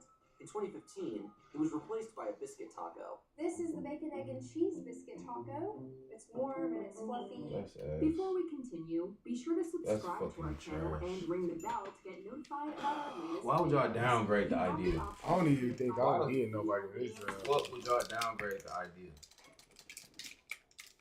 Joe, what's the deal? Videos or all of them. If you're on your phone, make sure you go into your settings and I switch want on to your put this nigga right here, Number man. 1, donut sandwich. KFC. I don't want this shit. So, No, that's fucking sound good. I remember that bitch and I wanted it so. No, I ain't gonna lie, I did get that bitch. And it was good. I got that bitch from the fucking KFC in my morning. Right from Mariana's house. That bitch was good. 100% honest with you, I would have fucked with this if it was at Popeyes. But That's crazy. if the fact that it was at KFC, I did not want it because I don't eat KFC. You feel me? I don't really eat Popeyes. I ain't gonna lie to you. Like, I never jacked the hype behind Popeyes. Like, real shit, Popeyes was always last to me. We even talking And like KFC, I had some bad chicken from there before. Oh, that'll do it then. You feel what I ain't gonna lie. That'll do it right there. That's a bad That'll do it right there.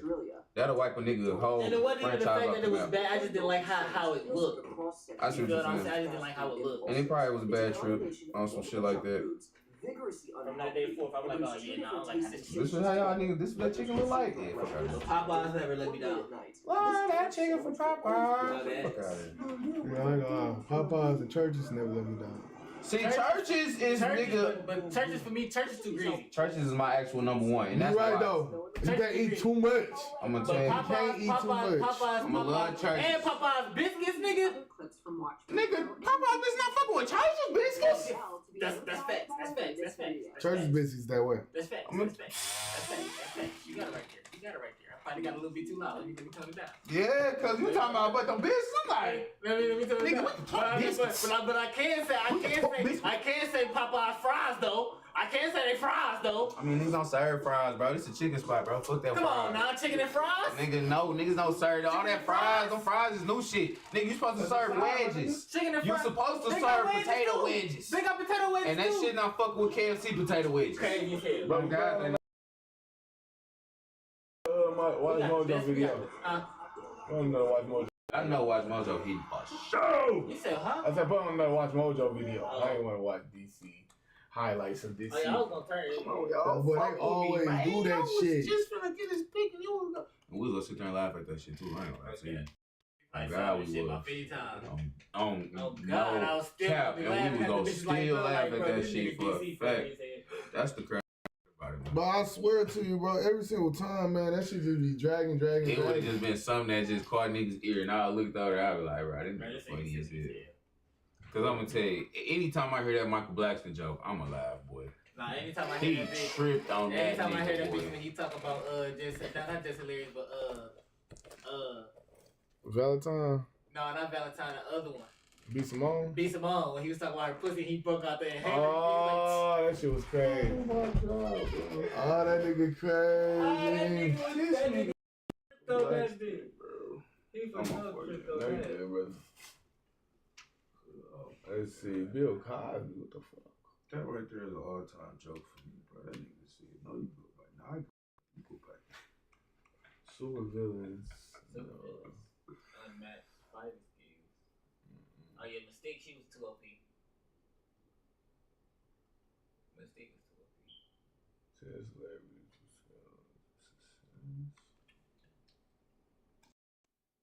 Fuck. That broke the cast. Oh yeah, he broke character and shit. I actually saw this. I ain't see that one. This clip. I ain't see the whole video, but I just saw this clip. Oh, my nigga shit, man, doing that. You chilling, spanking ass. Smacking ass. See that episode of Big Bang Theory? I thought I seen all them bitches. And today, we're going to Yeah, take the best bloopers and uncontrollable laughter brought on by some of Hollywood's biggest stars.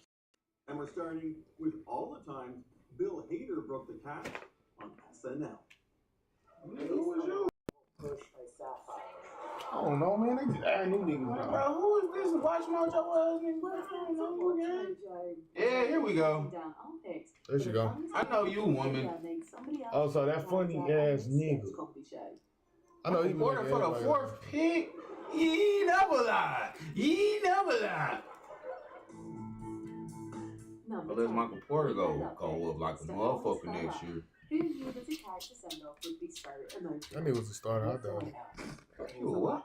He's a starter. Yeah, you just playing. Talk about it. He played for the Rockets. The original. Oh! He just like, fuck you. Character. It's also a chance for Weekend Update host Seth Meyers and Bill Hader's character to finally come together as a couple. Nah, they want Ralph for the third. Okay, I stretched it. I go for the fourth. I can take Michael. Have fun playing in Miami.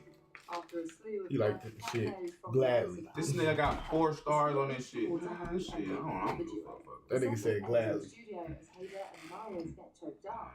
He's sick about leaving Houston. Don't get it. Don't get it twisted. That nigga probably having a funny time of his life for fucking. Get it twisted, boy. You said you ain't doing shit in this draft. Let me see the niggas that's up in this Because they're bringing real emotions with them to the segment.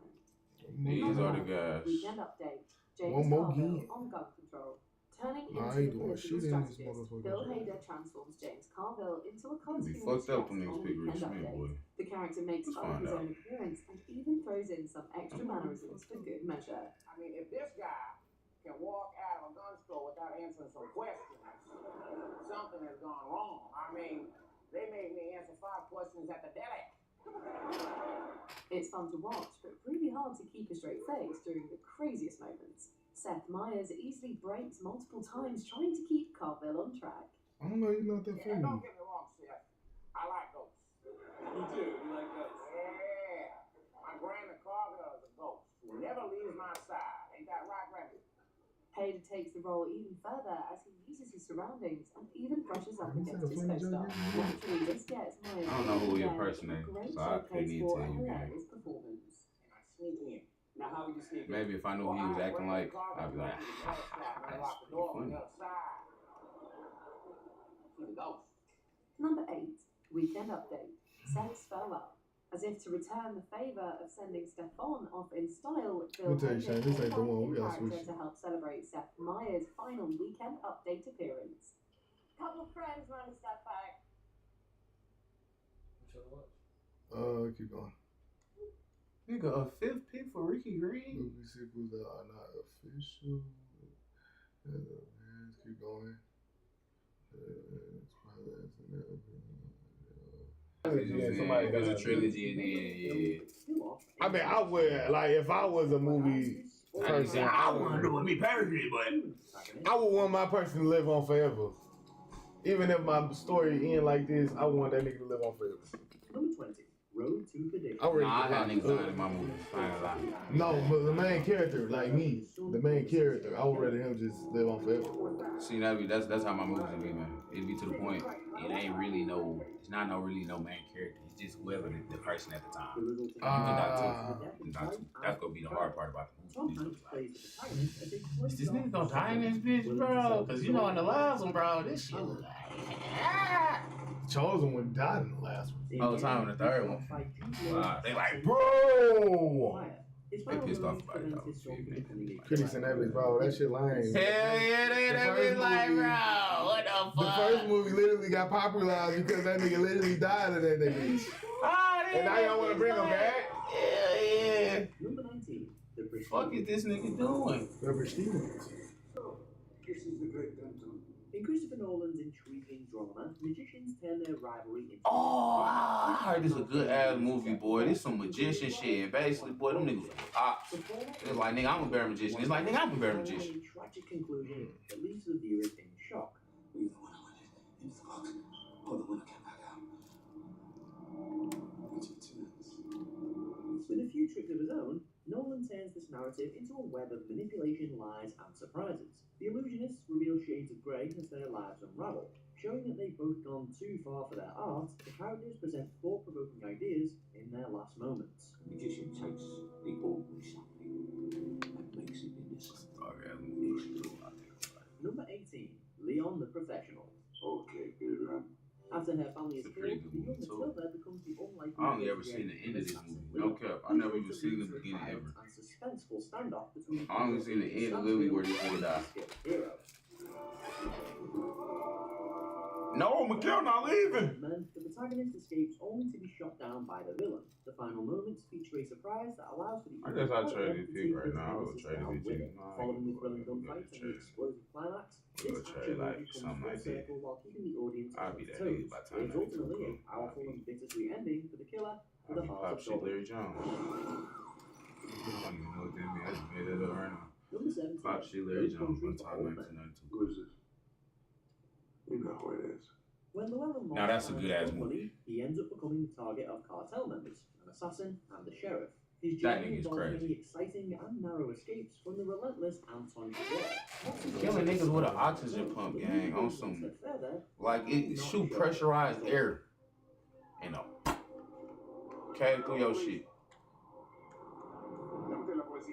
Sheriff Bell only stumbles on the hero's body and he starts to reveal. While some viewers might be mad at this artistic choice, it does underscore the chilling nature of the film's violence. Rather than creating a typical Hollywood ending, this Cormac McCarthy adaptation refuses to satisfy in a brutal way. Man, sell it. How you get on the team? $1 Million Baby. You're gonna find a trainer. Yeah, for sure, man. It's the latest. If Philly need to release one player, nigga, we don't even control Philly. Now we gotta do this shit. Come on now. The controller already acting crazy. You tell me I gotta go back, go down, go up, go down, go back up, go up, go down. Press this. Go to motherfucking 50. These niggas don't want to release it. Go to these, back to the Spencer drop. Go to Philly and drop one of they niggas. And just for that, I should take Jack Scheme off y'all fucking team. But I ain't like that. Harrogate in a complex state of grief. This Oscar-winning film Yeah, we should be on them niggas Yeah, them niggas sure get penalties, but I see why they on that throwing this bitch. I see exactly why they on that. They don't want to get nobody else because they. And I'm not putting my shit, Miles, you can definitely get off the team because you can get signed for the new team. You can be the starter next team. We're gonna take you off this team so you can be the nigga on the next team. You're gonna be the first starter of somebody else's team. Michael Porter,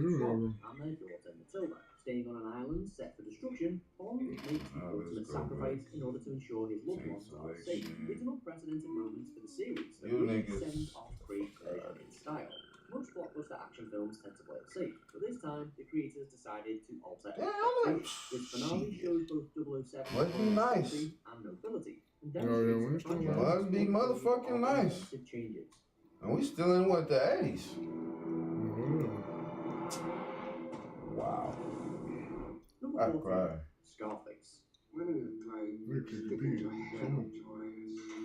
I was gonna say Scarface for sure. From Cuban refugee to warlord, Tony Montana's rise is almost as violent as his fall. The epic conclusion follows the man's comeuppance at the hands of another kingpin. I don't even know who the fuck that nigga y'all just picked, but y'all just so. Lines in his last minutes. Some might say it's the best. 78 overall. It's a huge moment that lets Al Pacino run wild.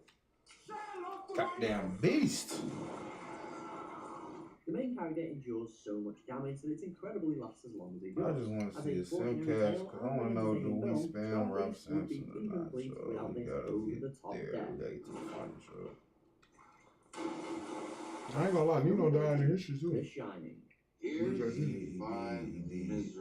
But was he really the protagonist, bro? I think he was the op. Taking over as a hotel That movie wasn't about him, bro. That shit was about Ice-T for real. I mean, I get it. But, I mean, if you put the police as the protagonist, then I kind of look at you different. I mean, the movie put the police as a protagonist. They did. Not in my eyes. They did. Some niggas played that shit on some shit like, and nigga, if you got the motherfucking rat ass nigga the anti-hero's every choice seems to as the protagonist. Maybe right at the end. Unbridled rage and evil. He was damn near dead at that time. Self-control. That's why he was in a rat. That's exactly why he was on that. I thought you was the nigga, man. You was supposed to be the guy. Butch Cassidy and the Sundance I know you in this these bitch. titular outlaws finally get to Bolivia as planned, but they find it to be far from a dreamy paradise. Butch Cassidy and the Sundance Kids' criminal activities catch up with them I as just the thought island about warns the something. men. The protagonist died at the end. It makes some Don't you get sick of being right all the time? Of course, because it's closer to real life. The duo decide to go out It's just closer to real life. This prompts one of the most famous freeze frames in cinematic history. Without showing the gory details, the director chooses to show them in their last moments with an undisputed swagger.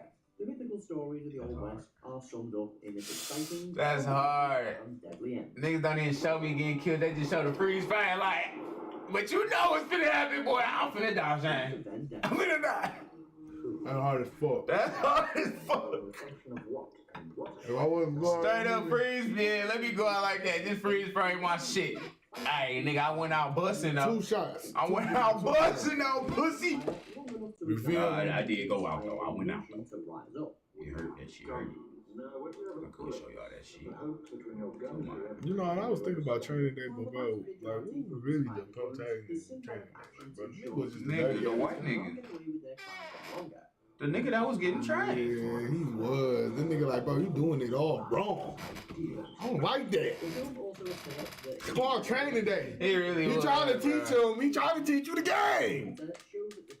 That shit pissed me off then. And I mean, he was giving him some dog ass game. He was giving him the dirty cop playbook. Like literally, and he was on, and nigga was gonna make paper in that bitch. You was gonna make so much paper. Boy, you was gonna make paper. He didn't be like, man, this is not what cops supposed to be, man. Supposed to be stand up against me, man. Protect and make the community. And protect the community.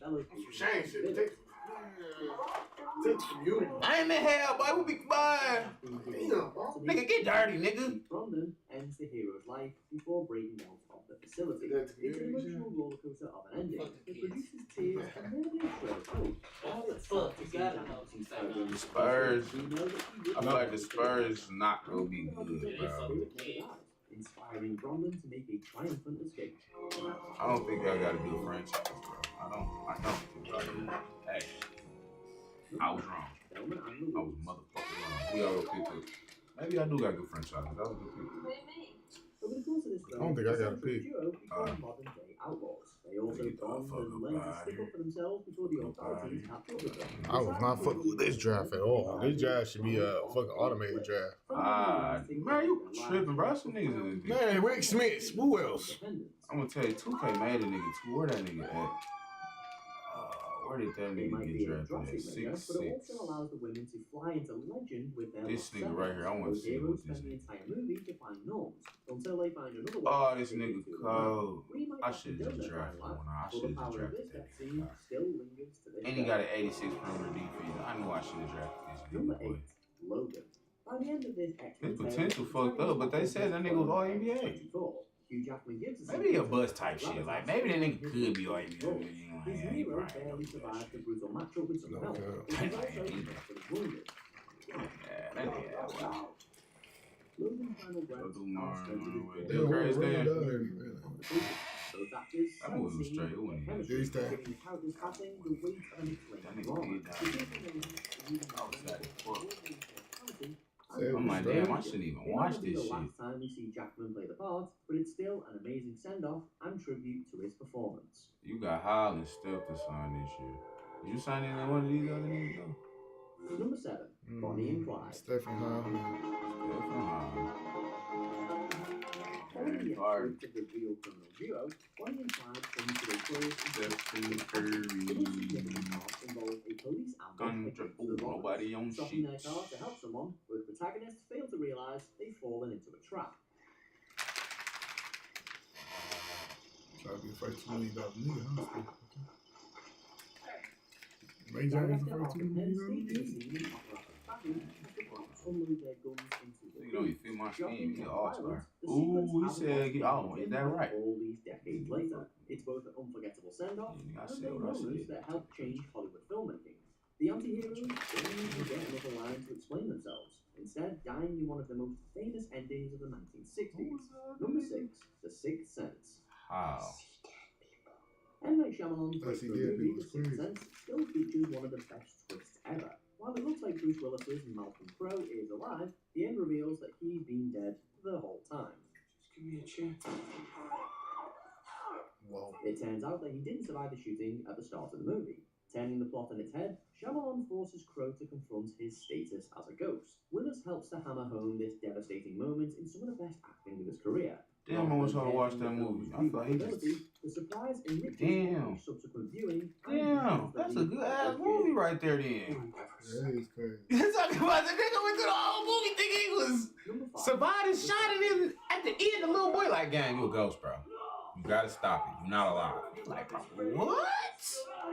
I was wondering why this shit was like that and why that shit was like this. Confronts the mole, Colin Sullivan, on a rooftop. Preparing to bring him in, the heroic officer suffers a sudden and cold end. It's crazy how much them niggas look alike. This gunshot and the violence that follows only underscores the unexpected nature of this story. Given that Costigan is played by Leonardo DiCaprio, you expect him to save the day and survive, right? Director Martin Scorsese lures the audience into a false sense of security before pulling the rug out from under. This startling death cannot be overstated, casting a shadow over this crazy plot that ends with one more surprise.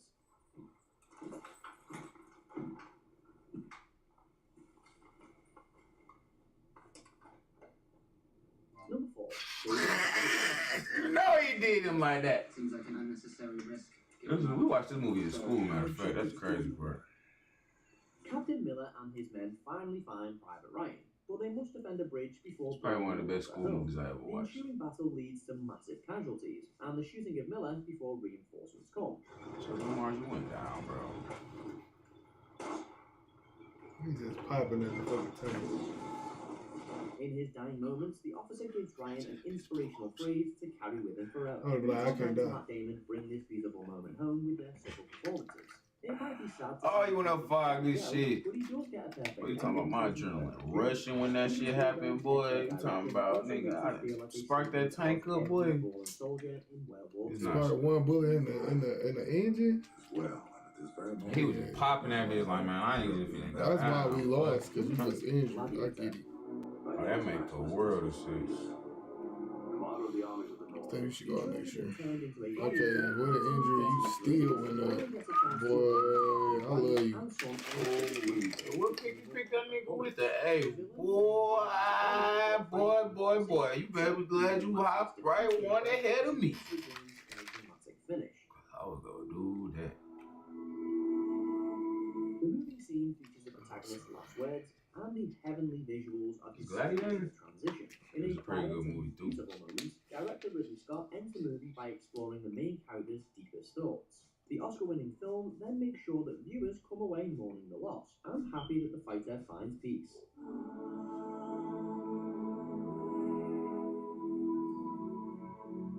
Number 2, Psycho. Having stolen money from her employer, Marion Crane runs away but stops at the Bates Motel. While there, she takes a shower and has a run-in with hotel owner Norman Bates. Alfred Hitchcock arguably topped himself with this sequence, showcasing some of the most famous directing and editing of its era. The sequence itself, damn, that shit right there get played to this day. My nigga, hey. Y'all put that shit on with that one. At the time, motherfuckers like, oh my! Yeah, that shit was scary at the time. They in the theaters like... He just killed that bitch in the shower. Oh my God. Blood!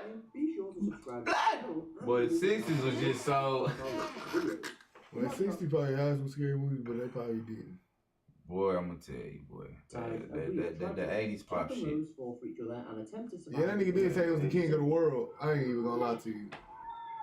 Titanic probably was the first movie I ever seen like the protagonist died on that bitch, but it's Titanic. So. I didn't see Titanic for a long time. Titanic used to come on TV so much, bro. I didn't see Titanic for a long time. I never wanted to watch that shit. The first time I did take Titanic was on TV, and it was by the time when I felt like I wanted to watch it. I had to see what that Leonardo da Vinci shit was like. Bro, what the fuck? Leonardo da Vinci. Why y'all making this nigga? Why y'all making this nigga just sound so good? DiCaprio, my bad. DiCaprio. I'm talking about the fuck. I get him and the artist confused. Bro, I was trying to see what that shit was here for, cause I'm like, bro, y'all making this nigga seem like he's like that. You really like that for real? Cause it's like, bro, y'all making it seem like this nigga is Channing. I didn't want to say it. I can't lie to you, bro. That nigga is a great actor. Tatum. Because when Channing Tatum can't fuck with him. What the fuck? That nigga a great actor. Like, I ain't gonna lie, any role that nigga ever played in, bro, I believed he was. Like, Inception. You talking spicy, boy. Welcome to West Mojo, and today we're counting down our picks for the horror movies that could theoretically take place in real life. Tight. I jacked that. Which movies could actually happen in it, bitch, y'all?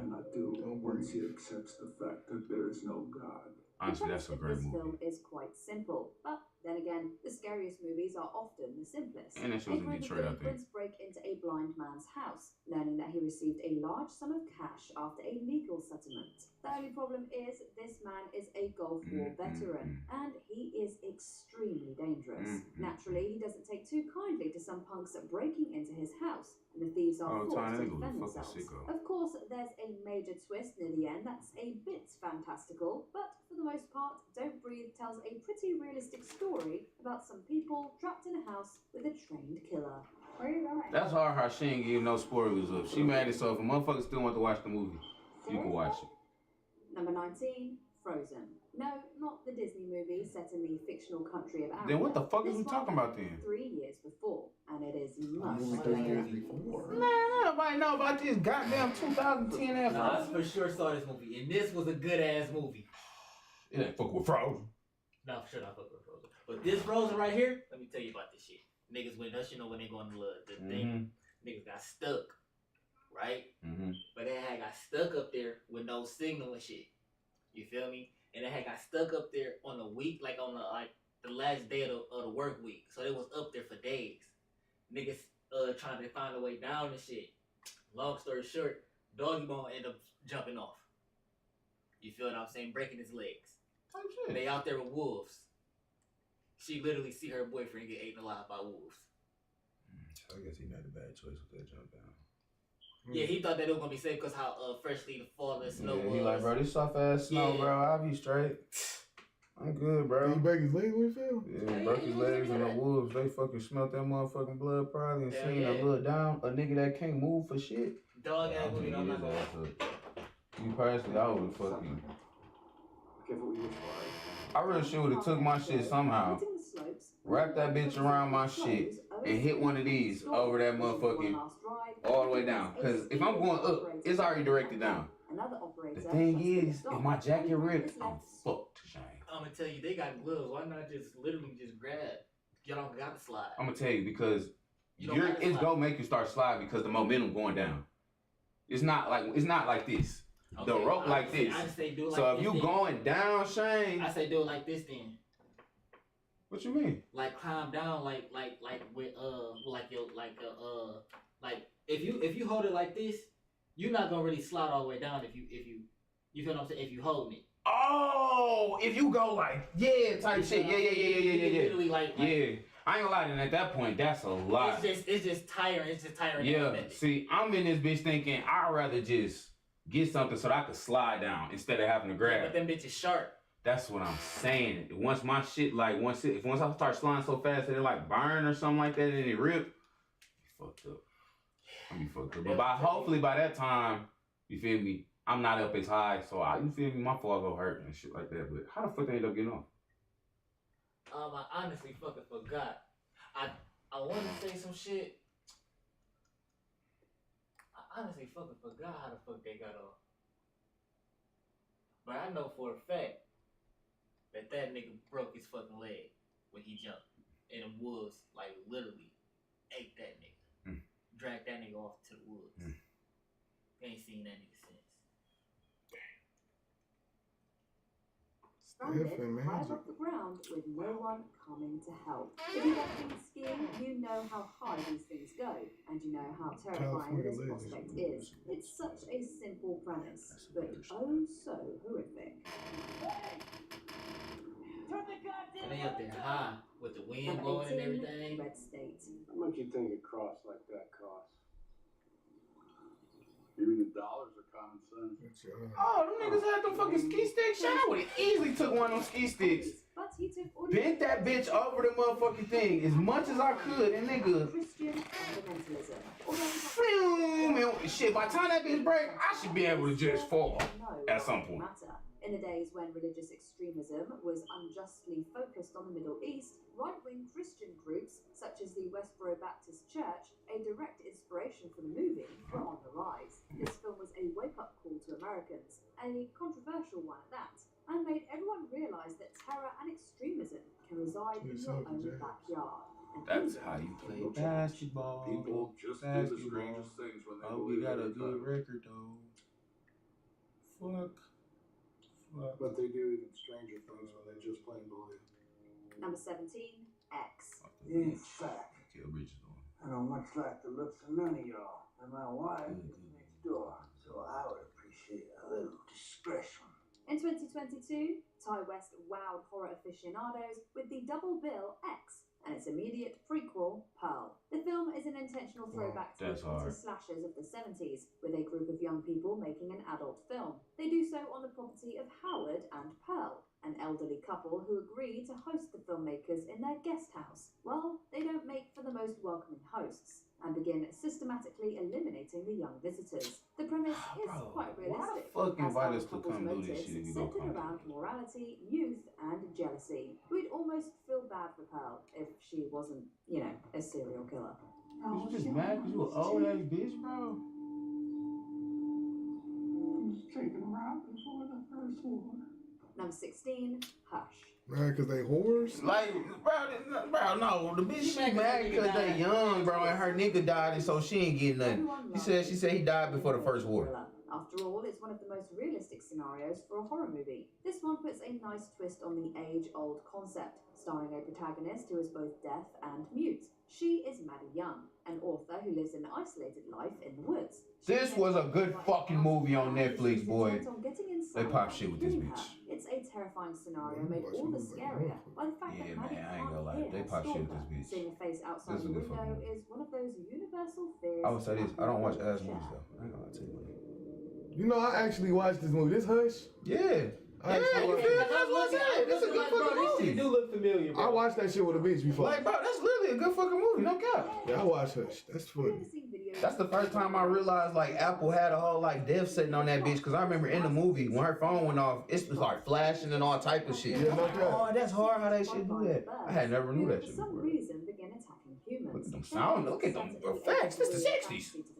But the They're idea crazy. of birds attacking us isn't as far-fetched as you may think. In fact, the movie I ain't gonna lie, that's actually heat. occurred in 1961. That's The birds heat. around James, the only nigga that can California compete right now with that suffered from boy. the effects of toxic What James got? algae and began attacking 27. the residents by pelting their homes and Well, he dicing can't even- their cars. According to one Bro, report, stop, it bro. seemed straight out Steph of is a horror movie. Nigga, you just like, what the fuck? Nigga, no. I don't even have a fucking shoe. Less points, less rebounds, less assists. What the fuck? It's the end of the world. Number 14. I fucked up with that pick though. I thought them was gonna be ass. Yeah, nigga, I'm a real Chris Webber, nigga. This was one of the first A24 films to make a big splash, earning widespread acclaim. What's this and movie landing Shiny on said? Many critics at Best of the Year lists. There's a reason Green for Room. that. Great acting, great directing, and a simple premise. Sometimes that's all you need. A punk band plays a show at a neo-Nazi bar outside Portland, and one of the members witnesses a killing. He calls the police, but is caught by the skinheads, and the band are arrested in the bar's green room. The owner then decides that they need to be killed, and the band are forced to defend themselves. Simple, effective, and above all, That's a pretty good scary. movie plot right Perfect there. ingredients Another for a thing, perfect no. horror movie. Why is you sitting there calling the police, man? So scary. Number 13, Fatal Attraction. I just want to be a part of your life. Oh, this is the way you do it, huh? Showing up at my appointments. What am I supposed to do? You won't answer my calls. You changed your number. I'm not going to be ignored. There. Erotic thrillers. Chill. I don't like how you said that so aggressive. Was Fatal Attraction. So I'm not gonna be annoyed. As Dan Gallagher, a look New crazy. York lawyer who has an affair with Alex Forrest. Despite agreeing that this will be a brief fling, Alex becomes increasingly obsessed with Dan and turns to dangerous and manipulative behavior in order to have him for herself. This is a story all too common in everyday life. A scorned lover becoming intensely focused on the subject of their affection. And while Fatal Attraction adds You ready for some the round? Hollywood flair to the proceedings, it is nevertheless rooted in a scary and relatable reality. You know that I was lonely, very sad. back on already. I pity you. You're sick. Number 12, Audition. They just came back on these niggas too. What the fuck the actors got?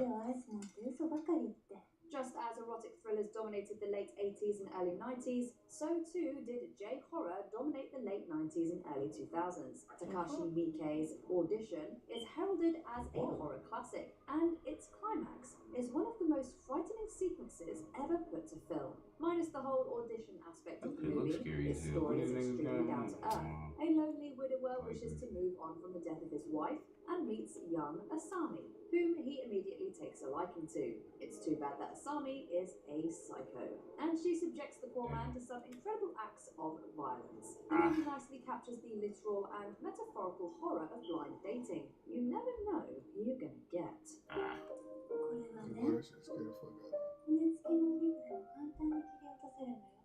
Number 11, Silence of the Lambs. Be very careful. That shit was scared the fuck out of me, boy. Asylum will go over all the physical procedures used with Never know who they. Do not deviate from them for any reason whatsoever. A woman is abducted by a serial killer named let's go. Buffalo Bill, and an FBI agent has to find them. It doesn't get much more break straightforward. on the- And That's that's cool with me, the bro. most Brandon Jennings is one of the masterpiece finals MVP. that I is think this is a good Silence of the 2K break. Lambs. Of course, there's Oh, way we more play to it than something that. else. As sure. Maurice is forced to When consult shit like that start happening, it's Hannibal definitely time for a break. Lecter, who personally knows Bill Randy and has Jennings, valuable finally. information on his psychology. Not only is the story realistic, but so too is the writing. Novelist Thomas Harris once worked as a crime reporter and even based Lecter on a real man named Alfredo Vale Trevino, whom he met while conducting interviews in I Mexico. better not be fucking with my rolls in this bitch. There's only one button we need in this bitch, y'all. Come on. One button. I mean, it's a few more. Jack Crawford sent a trainee to me. Number 10, Saw. Yeah, I really do think so. Saw could definitely get real. This franchise got increasingly ridiculous. Definitely. They did get ridiculous very quickly. But like the first three. Yeah, I was gonna say the fourth one is when I was like, bro, what the fuck? Out of all the Saws y'all watched, what was like the most gruesomest chamber? Like the gruesomest death y'all watched, bro? Because every time I think of Saw, it's like this one death that always gets I'm gonna tell you, I can't think of the most gruesome one, but for me, the most memorable one, when this one they start doing fake shit to me. Nigga, when that nigga had that shit out like an attraction on the street, and she was in that glass fucking box, and everybody could see that shit, and bro, it was something going on in the box. Bitch, She had to somehow cut herself for some it blood was and shit. something, boy, and basically, that shit was literally In the street. Yes, I was like, cause you know usually that shit be okay. I'm gonna kidnap you, nigga. You gotta make your way out this bitch. Boy, that shit was out here. I'm like, oh shit. What about you, Kai? Yeah, bro, I think it was on like the third one or the second one. The nigga had basically a ticking time. Basically, the nigga was wrapped inside like a trap, and the nigga had like a ticking time. Oh, around his head. He had to find the motherfucking key. That shit honestly like fucked it with me because the key was like inside somebody's body part. And the nigga had to take the key outside that bitch and then unlock the shit. And then the other person ended up dying because the shit just basically was too late. I remember He talking heat, boy. I remember that shit. Heat. I'm gonna tell y'all. You talking heat for that shit. I remember that once you said it. I'm about to tell y'all about the death that literally Cause the contraption was in my crazy head. looking around that nigga Listen, head. it was Who a you gonna black be? man. That was the crazy part about it because it was a black man, right? The nigga was hung up in chambers like this. Literally everything, every limb, his head, his arms, his legs.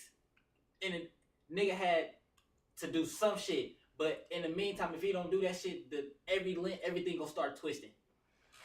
Like everything gonna start twisting, bro.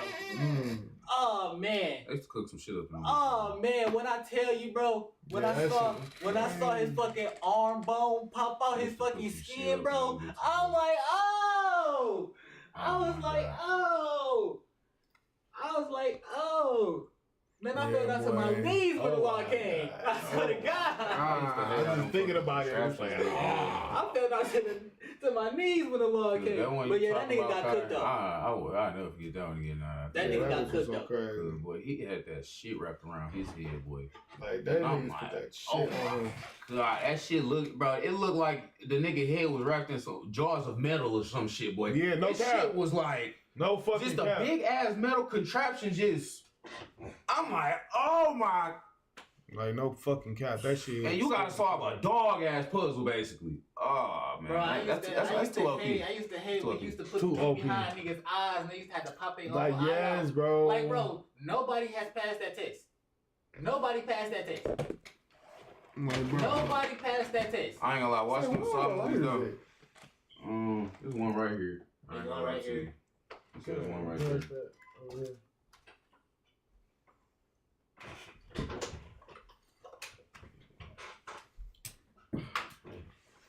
Them Saw movies used to get niggas together. Yeah, them bitches used to be crazy. I ain't gonna lie. That bitches used to be crazy. I used to be in that. I used to hate that shit, bro.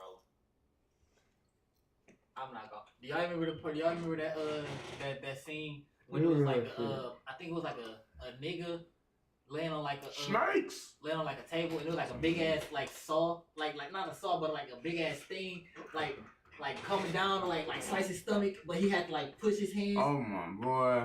Oh That nigga used to man. be coming crazy. You know, Long story short, that nigga felt that bitch too. His body got split in half. No, the snakes. No, not the snakes though. No, the doubles. Boy, whoever made Saw, kudos. Yeah, they knew what they was doing. They was A mega cooking. franchise and the careers of Billy James 1 and E1L. The success of the film can be largely attributed to its straightforward and effective story. Two guys are kidnapped and confined inside a dingy bathroom. If they want to survive, they need to resort to some extreme measures. While the series would eventually devolve into swinging There you go, right there, Shane. and shotgun That literally carousels, just showed this that bitch. movie is just two guys I trapped in remember a this room one right here with too. nothing but a gun. I remember that one too. Yeah. That's the one that they did off the scary movie shit too.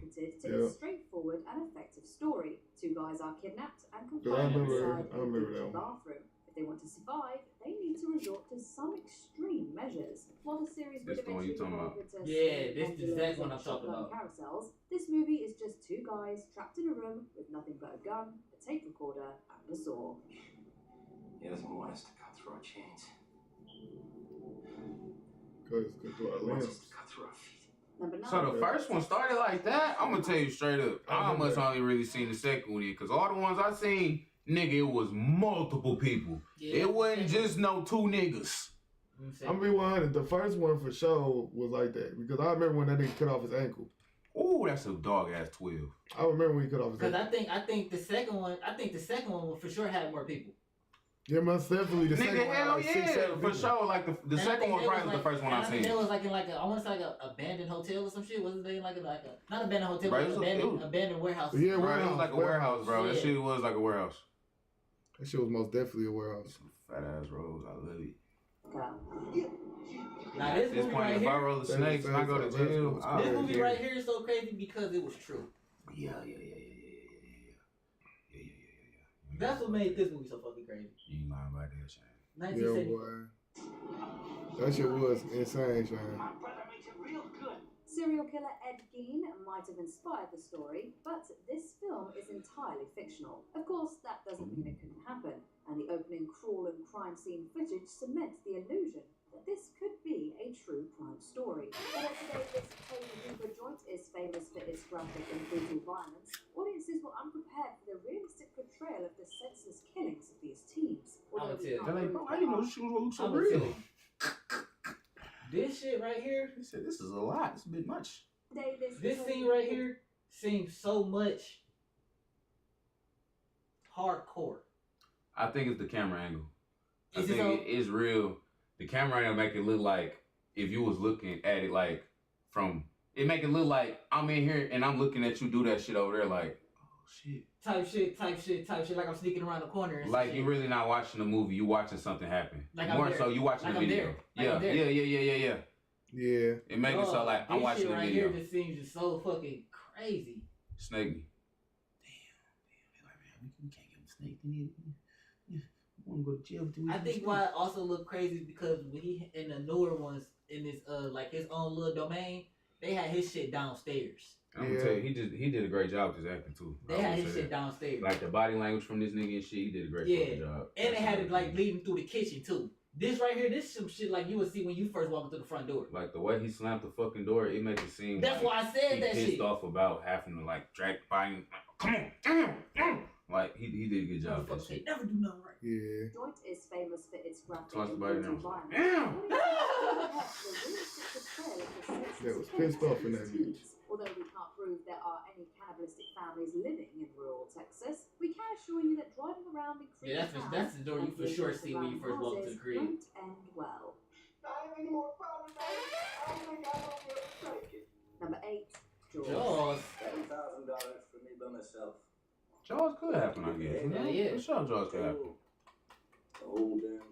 Motherfucking shark get tripping on it, tweaking on it. Sharks. A trend started by Jaws is a tad exaggerated, as there have only been roughly a dozen confirmed attacks by great white sharks in the United States since the film was released. However, this doesn't mean that you won't be eaten alive when swimming in the ocean. The open water has always been a terrifying place, as there are a multitude of things that can hurt or kill you. Steven Spielberg and his brilliant mechanical shark took this idea and ran with it, striking gold. Its quiet little town setting struck a chord with audiences, making sure they stayed out of the water forever. You're gonna need a bigger boat. Number 7, The Strangers. Strange. Y'all seen this movie? I did. It's a good ass movie. How you seen this movie? I don't think I've seen Strange. Good ass It was movie. a good ass movie. Good ass movie. Just that's enough. A common thing we are seeing And is I'm that horror can manifest And I'm gonna tell you, itself in I didn't really watch this unexpected movie when this movie spaces. was like The popping. Strangers I watched the has movie like later the on home in life. invasion aspect, I did which too. has scared everyone at some point. I gotta see this With shit the on possible Sci-Fi. danger of living in a seemingly quiet, raw setting. While inspired by his own And I'ma tell you, experiences Sci-Fi used and to be some having true that home shit invasion on. stories, such as I the seen why 13 Ghosts on Murders, Sci-Fi. director That's why I used to watch Ryan Aliens vs. Gosling Predator at. original story Hey, shocked ha ha ha. audiences with We had that its bitch on message. DVD. I As we can't even watch lie young from couple Blockbuster. James and Kristen slowly realise that the horror is all too real, as they are being terrorised by masked figures at their summer home. We also start to realise we could be next. Why are you doing this to us? I feel like that's the only thing I didn't like about the movie. That's like this part right here on the commercial used to creep me out at the end. That's the only reason I like the movie. I'm like, bro, y'all literally just yeah, y'all kind of basically just doing this shit just to do it. It's like, bro, that's Masked slasher At least craze have a died out in the 80s. Yeah. The 90s Senseless became killing, that shit's obsessed stupid. with true-to-life serial killers. We were also obsessed you got a with point with blaming that. violent movies, Snake music, meat. and video games as the cause of real violence. Wes Craven saw this gold mine and gave us the modern classic Scream. Yeah, that's This very blood-soaked satire follows a group of teens obsessed with violent, over-the-top horror films. They end up becoming victims of a masked killer that may be one of their own. Oh, and if you have any hope of surviving, you better Y'all ever see be a scary movie called trivia. Dead Silence? I heard that. I don't think I never seen this. Yeah, that movie. I'm sorry. That's the wrong answer. Number 5, The Last House on the Left. Why don't you just lay back and enjoy being human? Male chauvinist dog. We've already covered home invasion films, but this is the granddaddy of them all. The brutal realism of The Last House on the Left was so intense, the original poster and trailer kept reminding audiences it's only a movie. Once again, Wes Craven was ahead of his time in stoking fear in his audience, and while it may be only a movie, its real-life implications Boy, America's are scary as hell, disturbing. boy. Who needs monsters and demons when you have a gang of perverted, demented criminals? Poor Mary and her friend learned the hard way not to talk to strangers. With the girls assaulted, beaten, and left for dead, Mary's family end up taking matters into their own hands in a bizarrely satisfying confrontation. What's the trouble, Doc? Shut your filthy mouth. Number 4, Psycho. You have reason to believe that she came along this way and may have stopped in the area. Did you Shut your filthy mouth. Well, no one stopped. Like, who can act? That's an actor. Norman Bates stares at I us bet you all should blankly. not take His that mother's off. voice in his head lets us know he wouldn't even harm a fly. Up until Psycho, killers in cinema always had a strong motive, or they were simply brutal monsters. Norman Bates was an early depiction of mental illness, leading a psychopath to murder. Poor Norman was such a sweet young man, so innocent and polite. Nobody would expect that he's a peeping Tom, dresses up as his mother, and kills women while they shower. The true horror here is that none of us is safe from anyone. How was not they even even cooking like that in the nice 90s, in the boy next 60s? door. Who was even thinking about some shit like that? The fuck? Lock that nigga up. Okay. Who was even thinking about that shit? Lock that nigga up, man. That's some new ass shit. Hello. Dr. Mandrakis? Oh, Scream be jogging. Squeamish for a reason. Made a funnier version of that. Their job is to have you scare checked the you into children? thinking this happened to a friend of a friend, and therefore could happen to you. When a Stranger Calls relies heavily on the urban legend of the babysitter being stalked by a killer inside the house. It Dang. succeeds in becoming a terrifying viewing experience for Give me everyone. money. We watch as the innocent teenager is tormented by phone calls from a psychopath, children helpless in their beds, and we're reminded of Maybe how this many nigga times fucking we've go been home alone, not realizing someone could have been waiting for us upstairs.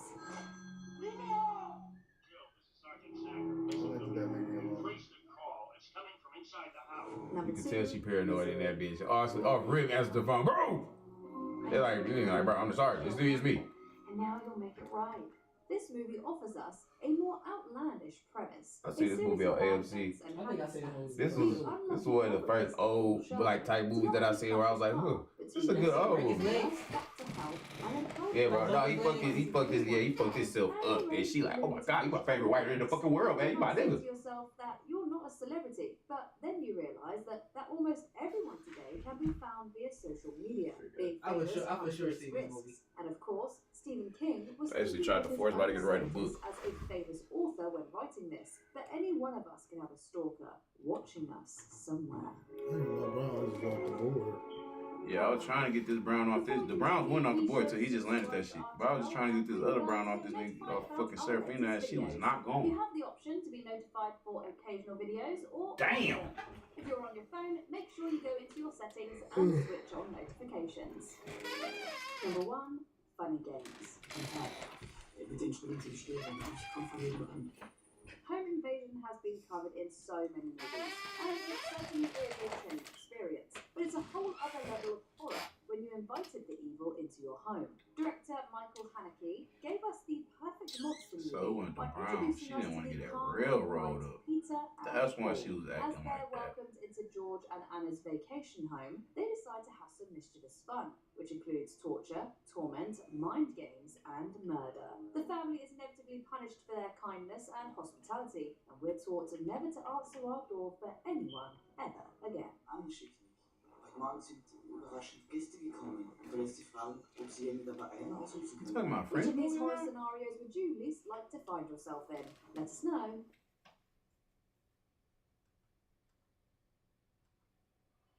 Okay, if you're not gonna cook with me for the railroads, then that's fine. Shit, fuck it then. Fuck it then, fuck it, bitch.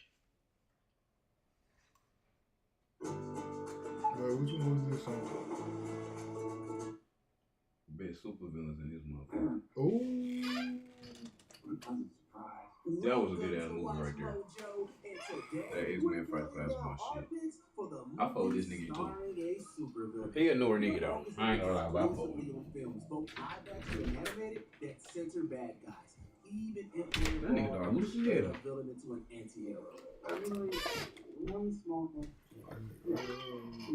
I just heard kids screaming all type of shit. Yeah. Little kid right in there, bitch. Traumatized. Give it to me. I'm sorry, what'd you say? I'm gonna tell you, bro. This movie was so fucking ass. Superman was a psychopath. Sometimes That straight. when bad things happen to people, it's for a good reason. Brightburn, bro. It's like a bad Superman, bro. It's basically like, what if Superman touched down and instead of him being a good little kid, he was a fucked up little G. Like, nigga, I got powers. I do what I want. An alien spaceship crash lands on a We went and seen that shit drunk, bro. inside is raised by a child. Basically, then he ended up watching the movie. Ended up basically doing some whole other shit at there. Unlike Clark Kent, Brandon That Bryan shit was exhibits ass. violent tendencies as his superpowers develop. Hiding his face By the behind time we a was done, creepy the movie red was over. mask, he commits one atrocity after another. Brandon, please stop. When his parents try to stop him, Brandon takes them both out. At the very least, the film makes Lex Luthor seem much more sympathetic in retrospect. Brandon, sorry. Oh, Brandon. Number 9, Chronicle. This one This was was a a good ass surprise movie. dark horse hit from director Yeah, this Josh was. Trank. This that shit with Michael B. Jordan? Yep. Yeah, this shit was cool. Wait, how creepy is that? Average teams from Seattle developed telekinetic I wish they made powers more after movies like discovering this. an alien Like object. real life superhero At movies, first, like it seems like a fun story. The three boys used It was their like the powers Paranormal at Activity. Literally. for pranks and for fun. What's up with that girl? Stay in school. and everything didn't really start light until the niggas started like, hey, watch what I can do now. Watch Man. this.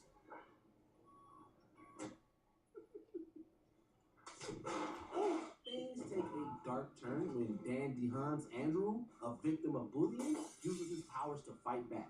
After he seemingly kills one of the others by accident, Andrew's mind seems to crack. Ryan does not feel guilty when it kills a gazelle, right? You do not feel guilty when you squash a fly. And I think that means something. He gets more and more violent and sadistic, using his powers to punish, steal, and eventually kill. It's a cautionary tale and feels a bit like a thinly veiled allegory for school shootings. Yeah.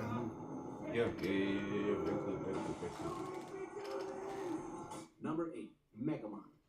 Good ass movie too. Mark, what do you looking for this year? Yeah, I know you look for it.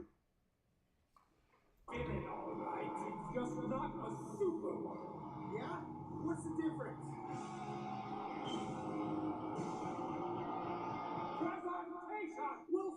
stars as one of the 2 superpowered aliens sent to Earth.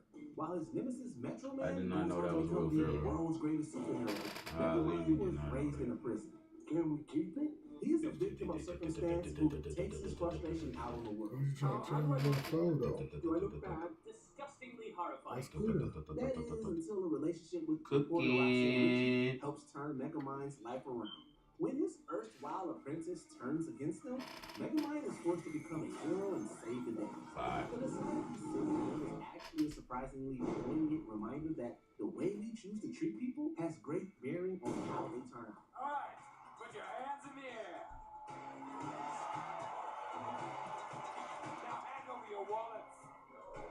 Boy, you just landed that third one. He probably finna cook with you right now. Yeah. This is a good fucking movie too. Over the years, this Marvel character has played many I wish roles. I did. He's been a sadistic villain, an anti-hero, and a dark protector of San Francisco. If you go anywhere in this city, prey on innocent people, and we will find you and eat both your arms. When the alien symbiote finally got his own movie in 2018, Sony chose to go with all of the above.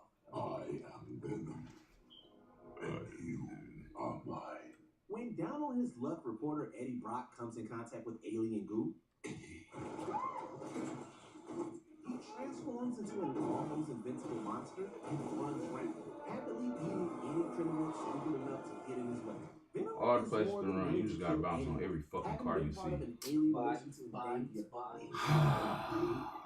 your Just gotta bounce on every motherfucking car. Eddie mellows Venom out as he eventually agrees to own it to win.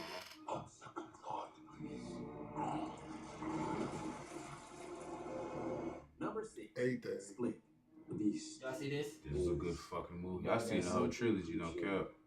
This nigga can act his ass off. He's a good fucking actor. M. Night Shyamalan's movie can be hit or miss, but audiences seem to appreciate his psychological thriller Split. James McAvoy stars as Kevin, a victim of child abuse who developed dissociative identity disorder as a result. I can't stay with life for too long, or you'll know and get angry, etc.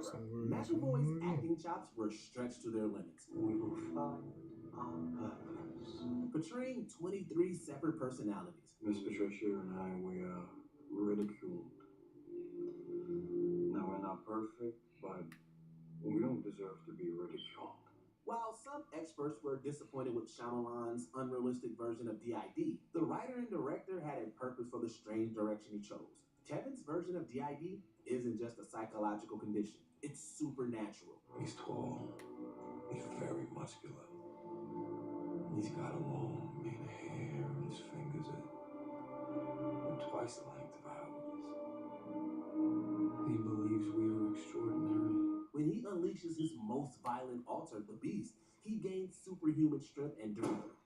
As it turned out, he shared a universe with Shyamalan's 2000 film Unbreakable, which had previously proved that superheroes were real. It all makes sense. In a comic, you know how you can tell who the arch villain's going to be? He's the exact opposite of the hero. And most times they're friends like you and me. Number 5, V for Vendetta. I can assure you, I don't see how they share worlds by saying that. No, gang, they got a whole third movie with all three of them in it. They do. They do. And that's the trilogy type shit. They do got a fucking movie with all 3 of them in And it. honestly, at the end of that movie, they showed Bruce Willis from the first movie. The nigga was literally sitting in the bar watching the news report on what the fuck had happened. I fucking remember that because I never seen the trilogy with theater, but I for sure remember that. Yeah, that shit was all the bitches was good movies. Put it like that. All 3 of them was good movies. Autonomous V is a faceless terrorist in a Guy Fawkes mask who uses bombs and murder to undermine the regime. Violence can be used for good. What are you talking about? In the current era of rising right-wing nationalism, fascism, and bigotry, its message is arguably even more relevant now than it was when it was released. Why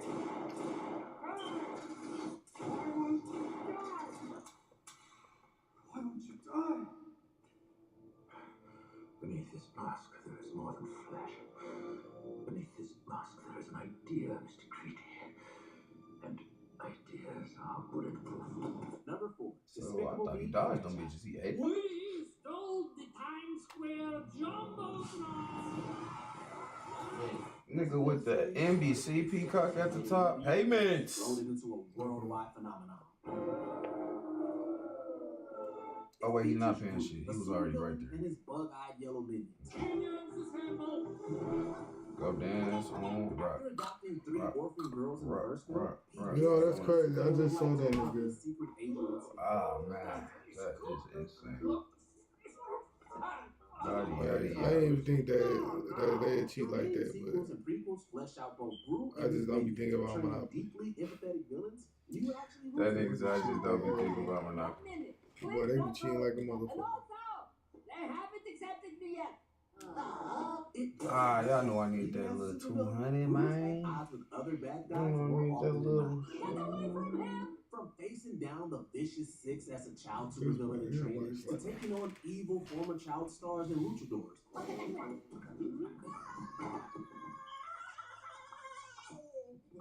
Steve Carell's group won the audience over for his very first scene in 2010. Sorry. You know dogs. They go wherever they want to go.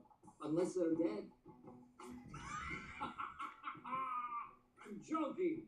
Oh, no, it is true. Number 3, X-Men First Class. That was the crazy part. That nigga said unless they did. I just thought about that.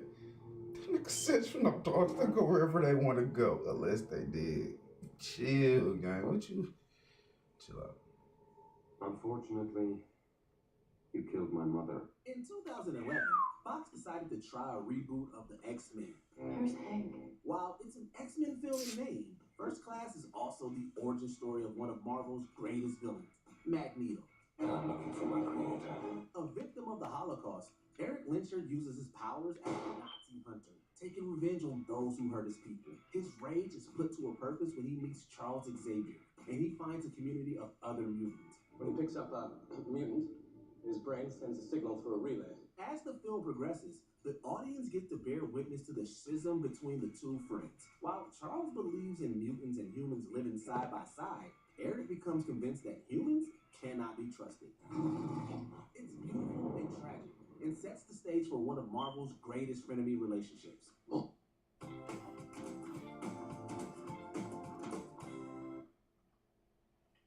All of us together, protecting each other.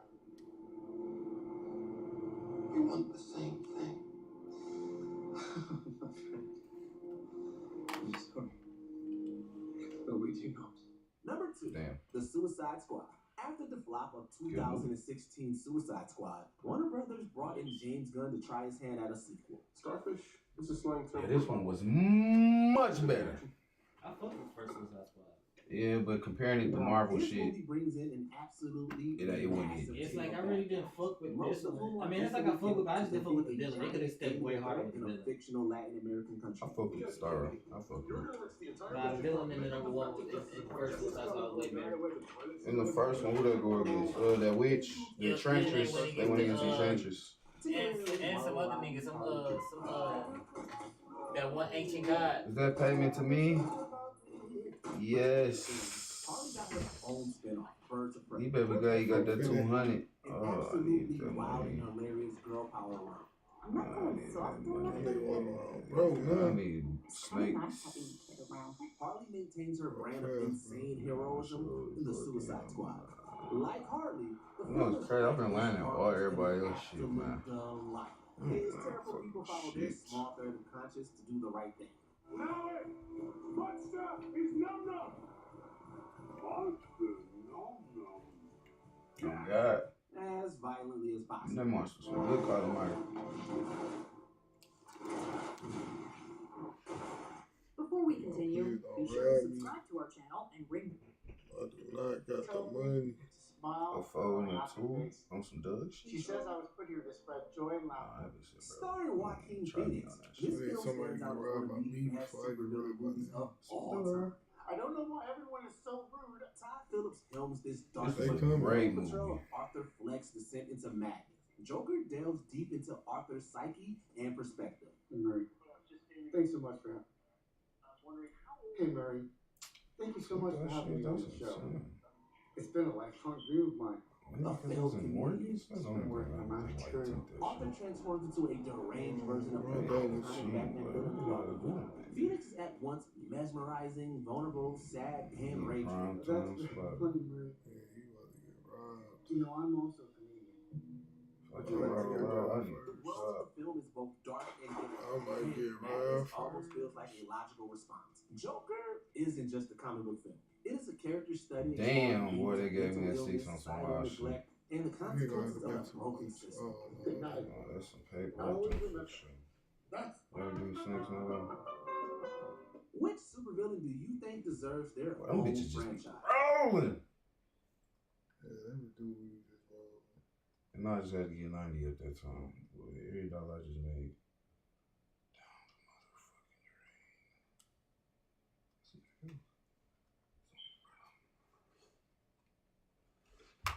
Oh, I'm about to get robbed. I don't think you is, man. You up out of there. You getting robbed by the government. No, that's crazy. Cause we got a lot of movies to have a top 20. Man, I ain't even want to click on that shit because I ain't even want to see the ass shit. Bro, you talking about 20 Godzilla movies?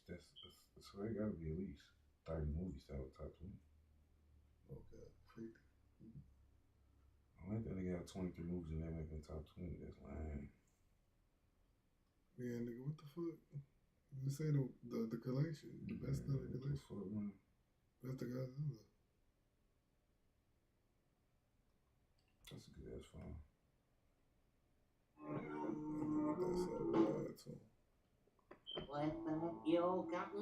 Top 10 deadliest manslaughter movies.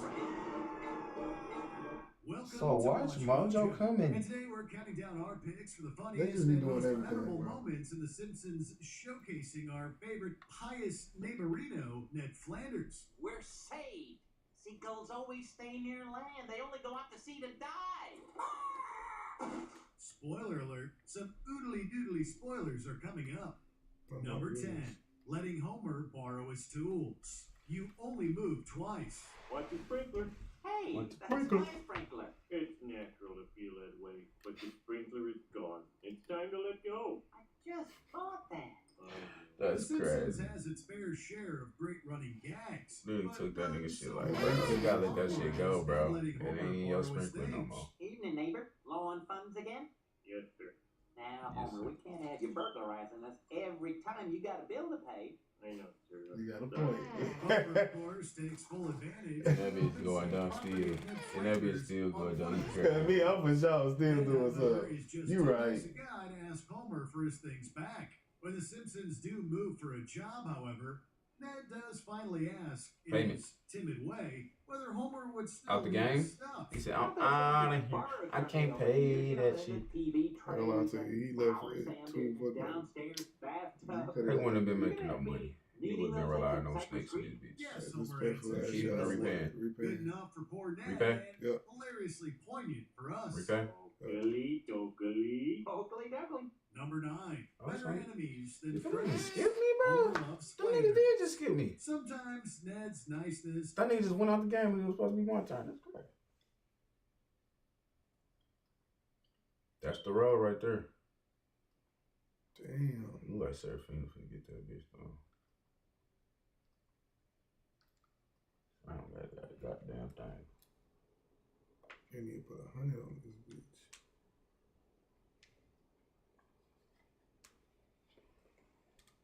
This is I the know, man. greatest You could have got it off sleep 55. Dumb ass.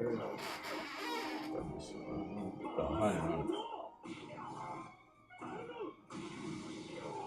Welcome to Shut Watch Mojo, and today we're counting down our picks for the most brutal beatings delivered to an anime character in the most 2020s. So far, at least. 2020s? I ain't gonna lie, that's ass. Hitting. Number 10, Sanji vs. Queen. One Piece. Although Sanji's entire fight with Queen the Plague is fantastic, the finale is what we'll be discussing.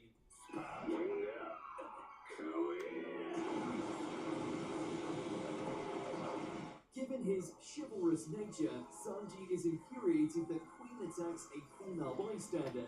His rage... Ooh, yeah, I fuck with that. Like, bitch, you attacking bitches? You attacking bitches? That should not be. Ability to go even hotter, turning his leg blue.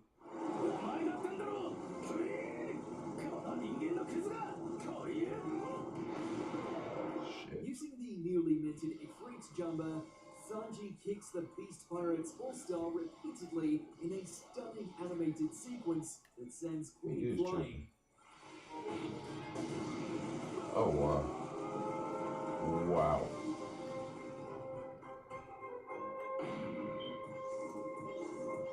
That animated the fuck out that shit, boy.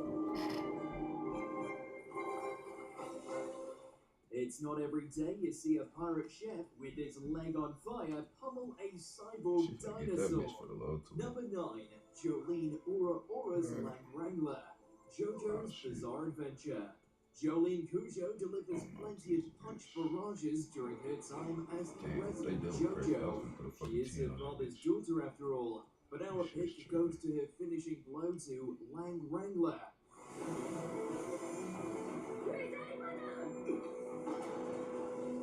In addition to being a contender for having the most impractical outfit in JoJo, which is really saying something,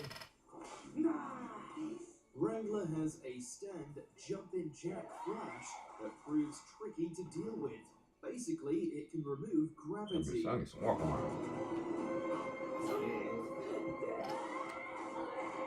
However, after reinstating its effects, Wrangler gets pushed towards her, allowing Jolene to honor her Joestar heritage by aura-oraing him. A flurry of blows Aura-oraing that nigga. into the laundry, like the jeans his name sounds like.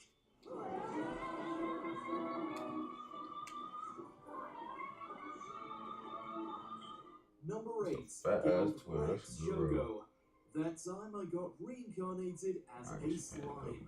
Shogo was reincarnated as a cocky bully, though he was probably one to begin with. When everyone's favorite orc, Geld, proves too much for him, Shogo even kills and takes the power of his comrade Kirara. His newly acquired skill gives him incredible regeneration. Geld decides to put it to the test and proceeds to beat Shogo into the ground while using his corrosive skill to eat away at Shogo's body as fast as he can regenerate, leaving him constantly in pain. Far from making him invincible, Shogo's new power only lets him survive to take more punishment from Geld. Beware the gentle giants. Still got it for this one. Number 7, Mikey destroys Kazutora. Tokyo Revengers. The confrontation between the Tokyo Manji and Valhalla gangs leads to plenty of fights. But few are as one-sided or brutal as this one. But I do feel like she can go out and fuck me up.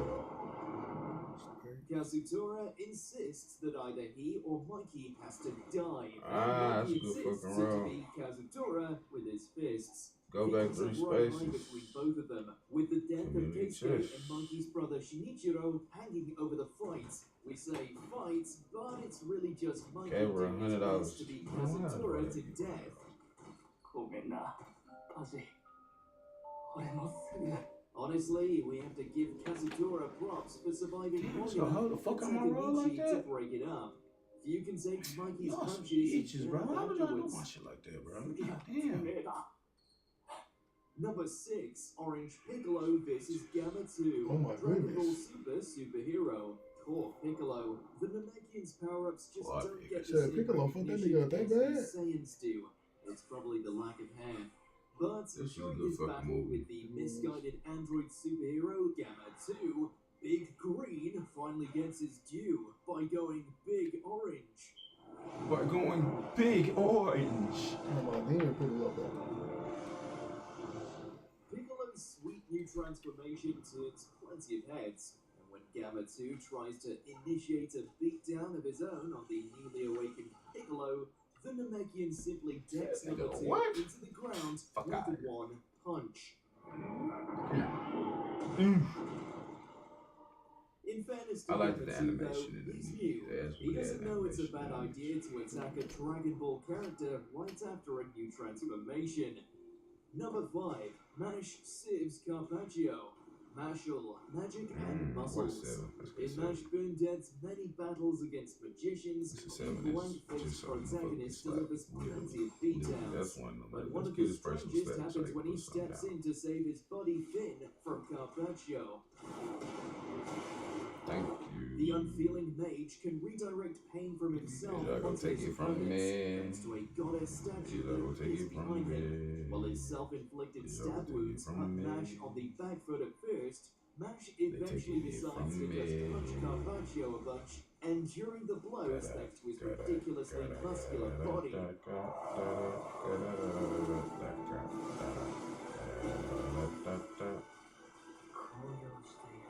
As if that wasn't absurd enough, Mash then bends his wand into a tennis racket and serves projectiles at the statue until it shatters.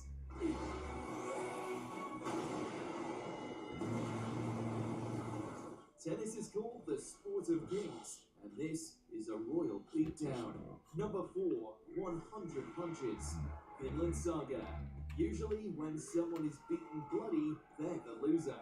But not Thorfinn. To protect the farm where he's made friends, Thorfinn wishes to meet with Canute. To bargain for a chance to meet the king, Thorfinn bets that he can withstand 100 punches from Drought. 20 of them bitches. The once violent and now pacifistic young man is used to getting hit, and so, despite being pummeled and his face swelling up like a balloon, he's able to withstand the blows. By the end of it, it's Drought who's out of breath. Thorfinn has no enemies because literally everyone is impressed by what a boss he is. Number 3, Kenji cuts loose. Man, Kenji, turn up. He may look like an innocent farm boy, but Kenji is phenomenally strong. That said, Techo, the hunting dog, initially appears to be more than a match for Kenji. However, when Kenji learns that Techo's comrade Teruko intends to capture and torture his friend, well, let's just say you wouldn't like Kenji when he's angry.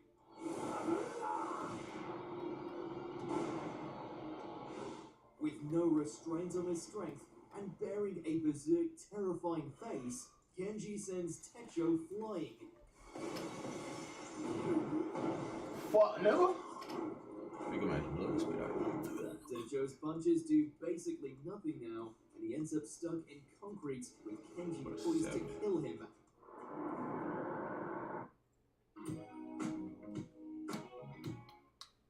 I need motherfucking $50.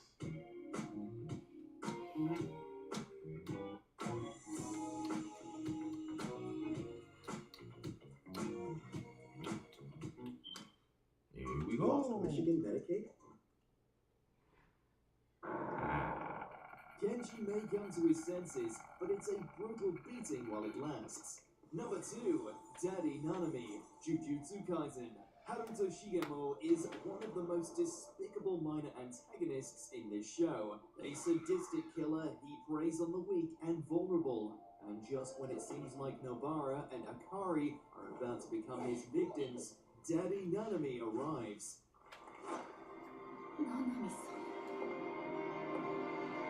Already furious at seeing what Shigemo did to Ichichi, Nanami wastes no time in punching them and demanding information. Shigemo takes multiple fatal blows, but only survives thanks to his technique. Get the fuck out of here, Seraphine. I knew you weren't gonna win on no janky shit, bitch.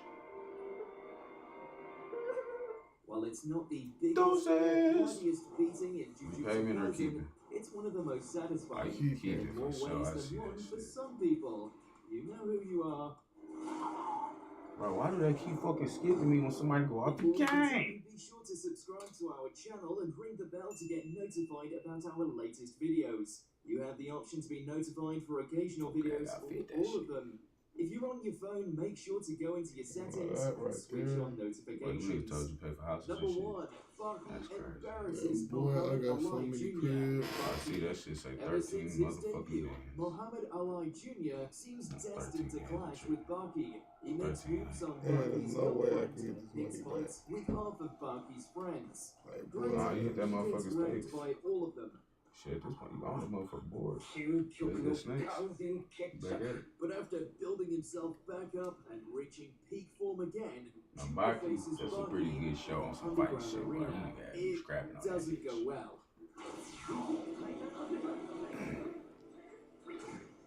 Barky knocks him down in That nigga one fuck hit to Muhammad the Ali jaw. on that bitch. Then, after Jr. gets up, he receives a kick between the legs and gets choked out. Dance to go. I'll take you, thank you. If the greatest himself hadn't stepped in, his bloodline would have ended right there. Barky leaves Ali Jr. a weeping, broken mess after the fight. Ichiro must be so proud of his boy. He did jump in, Is there a punishing pummeling that we forgot about? Serve up your favorites in those comments below. I said, did we forget about somebody getting their ass beat? If though, talk about it in the comments. Snake me, thank you. What the fuck? I'm still in this fucked up. I'm a jailbird. I'm not good, they won't let me out. They won't let me out. I'm not good, they won't let me out. Oh, they won't let me out. Talking about bingo. I would have been back in the game. That would have made 1,500. Now I'm not locked up, they just let me out. Welcome to Watch Mojo, and today we're counting down our picks for the film characters most skilled at close combat with or without weapons. Oh my god. I should have stayed locked up. Why would y'all let me Number out? 20, James Dalton, Why would y'all Roadhouse. let me out? If there were ever anyone overqualified for his job, it's James Dalton. Yeah, go to the table. Escort this gentleman to the door. A bouncer hired to clean up a rowdy roadhouse. Shane, what's the title? Dalton faces The stiff best, resistance from belligerent patrons. Some employees combat will movies. risk jerk Brad Like West. best niggas with the, Thankfully, however, what? his as tight as his jeans. While he can still be overcome by enough shit out of here. I thought you said to take Chad. down even the most skilled of Wesley's goons with a good old roundhouse kick. Shit out of y'all. Face out of here. Shit out of Plus, it's no ordinary fighter who can tear a man's throat out with his bare hands. Number 19, Kurt Sloan, kickboxer franchise. A professional kickboxer, Sloan becomes involved in a Muay Thai fighting ring in Thailand, following a grievous loss by his brother, Eric. That's his brother? Damn. Damn, bro, what the fuck? Who plays him has varied over the years and reboots. One thing that never changes is Kurt's abilities in the ring. Not only is Kurt a great fighter, he's able to endure quite a lot of punishment too. They like me when do my brother like that. He's also prone to a little theatricality with his moves, with high kicks being a prominent part of his arsenal. Whether he's out for vengeance or merely retaliation, Kurt Sloan is one kick-ass kickboxer. Number 18, Oh Dae-soo, Old Boy. A South Korean businessman, Oh Dae-soo is one day imprisoned in an apartment building for unknown Oh, I reasons. forgot. During his confinement, he This trains the daily club. in fighting, The club planning, eating your and ass up, boy. You had to get in there like 3 different times. When he finally gets released, he goes on a roaring rampage of revenge. Although his style is amateurish compared to Come on, most y'all of gotta other stop holding my shit like Dae-soo's that. Come on. indomitable endurance and ferocity still Hey. marks him as a distinguished fighter. His brawl against an entire hallway of thugs with nothing but a hammer is the stuff of movie legends. Tragically, it isn't his lack of fighting skill that overcomes Dae-soo, but, well, we won't spoil it for you. Number 17, Jason Bourne, Bourne franchise. He's scrapping. Jesus Christ. That's Jason Bourne. So says Jesus everyone Christ. when they encounter That's this Jason Bourne. amnesiac super spy. Bourne may have lost his identity, but his Yeah, body you know you're a bad remains motherfucker at that not. point. In addition to his fantastic gun and car handling abilities, Bourne also has supremacy when it comes to hand-to-hand fighting. Using his fists and whatever else comes to hand, the ex-assassin can fight off the killers and other agents sent by his former employers. Yes.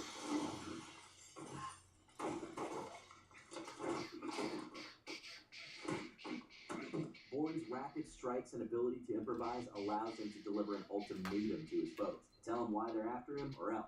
See what we did there? Or else. Still looking for me.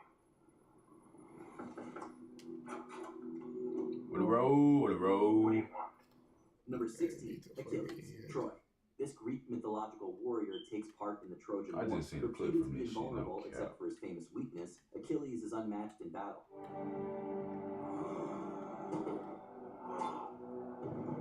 The legendary fighter can take down the most imposing of champions with the greatest of ease.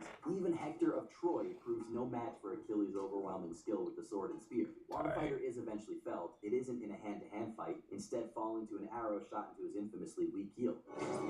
Damn. That bitch like you heard it. Achilles may die, but his prowess is as immortal as his name. Number 15, Batman. Variants. Come on, he's Batman. Exactly. Batman, Barry. She's just saying every Batman. I'm Batman. The King's Crusader may be armed to the teeth with gadgets and vehicles, but at the end of the day, he beats up the criminals of Gotham using his gauntleted fists. Y'all finna make me pay to get in the club. Man, I thought we was cool, y'all. But his abilities to take on supervillains. I paid already. The Dark Knight is skilled with swords and various martial arts, and in using stealth to get the drop on his enemies. But whether he's sneaking around or facing the foe head on, Batman is a terrifying opponent. I'm trying to take my life.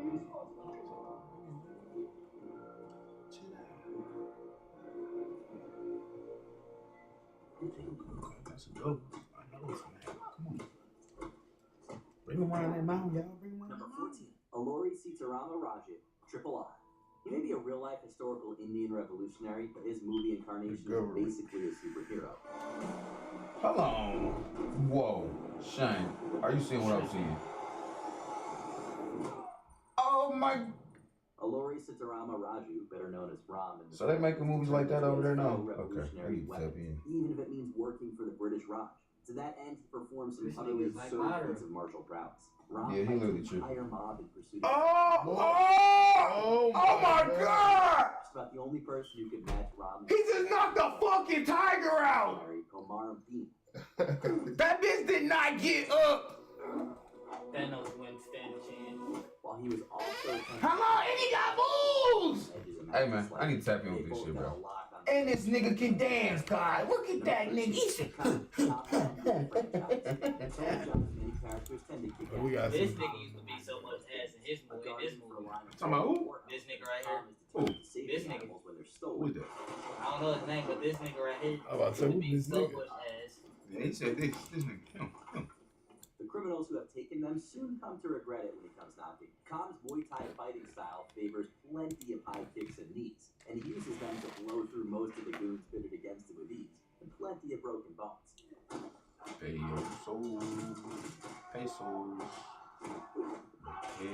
Khan rarely holds anything back, and it makes for some electrifying fight scenes.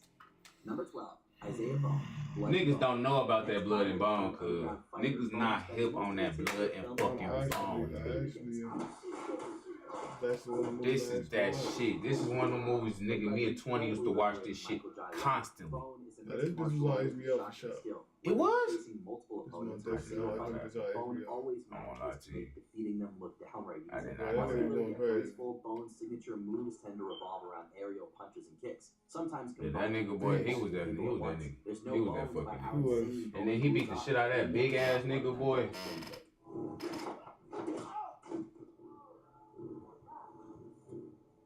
Taking the shoe straight to the face is crazy. Undisputed franchise.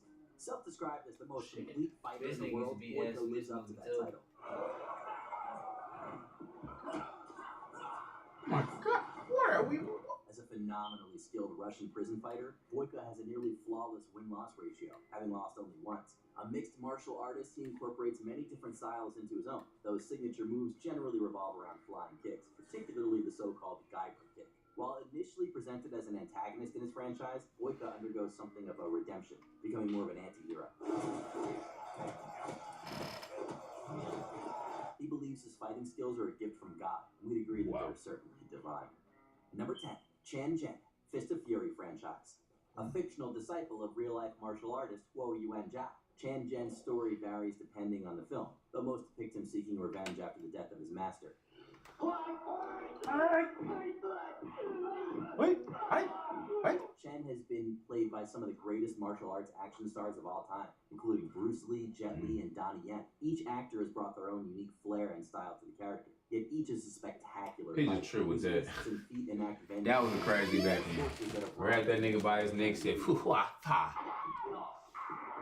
held my shit again. Just riding, y'all. Number 9, Frank Martin, Transporter franchise. A $80 meticulous driver that for I hire know who will of. transport any cargo for a price, Martin is equally as skilled in combat as he is behind the wheel. I died. I motherfucking died. Frank's That giant was the game. go off the rails, and he Take usually a ends nap up before I having go to to work, bust the but heads of whichever bad guys come you across. told that in the video, I appreciate it. Quick and adaptable, as he often Thought uses this whatever was comes gonna to end in hand as an 3. improvised weapon. This shit crazy. But yeah, I'll tune in to y'all later, you know. Tomorrow we'll be on for a little longer. Number 8, Probably a morning stream.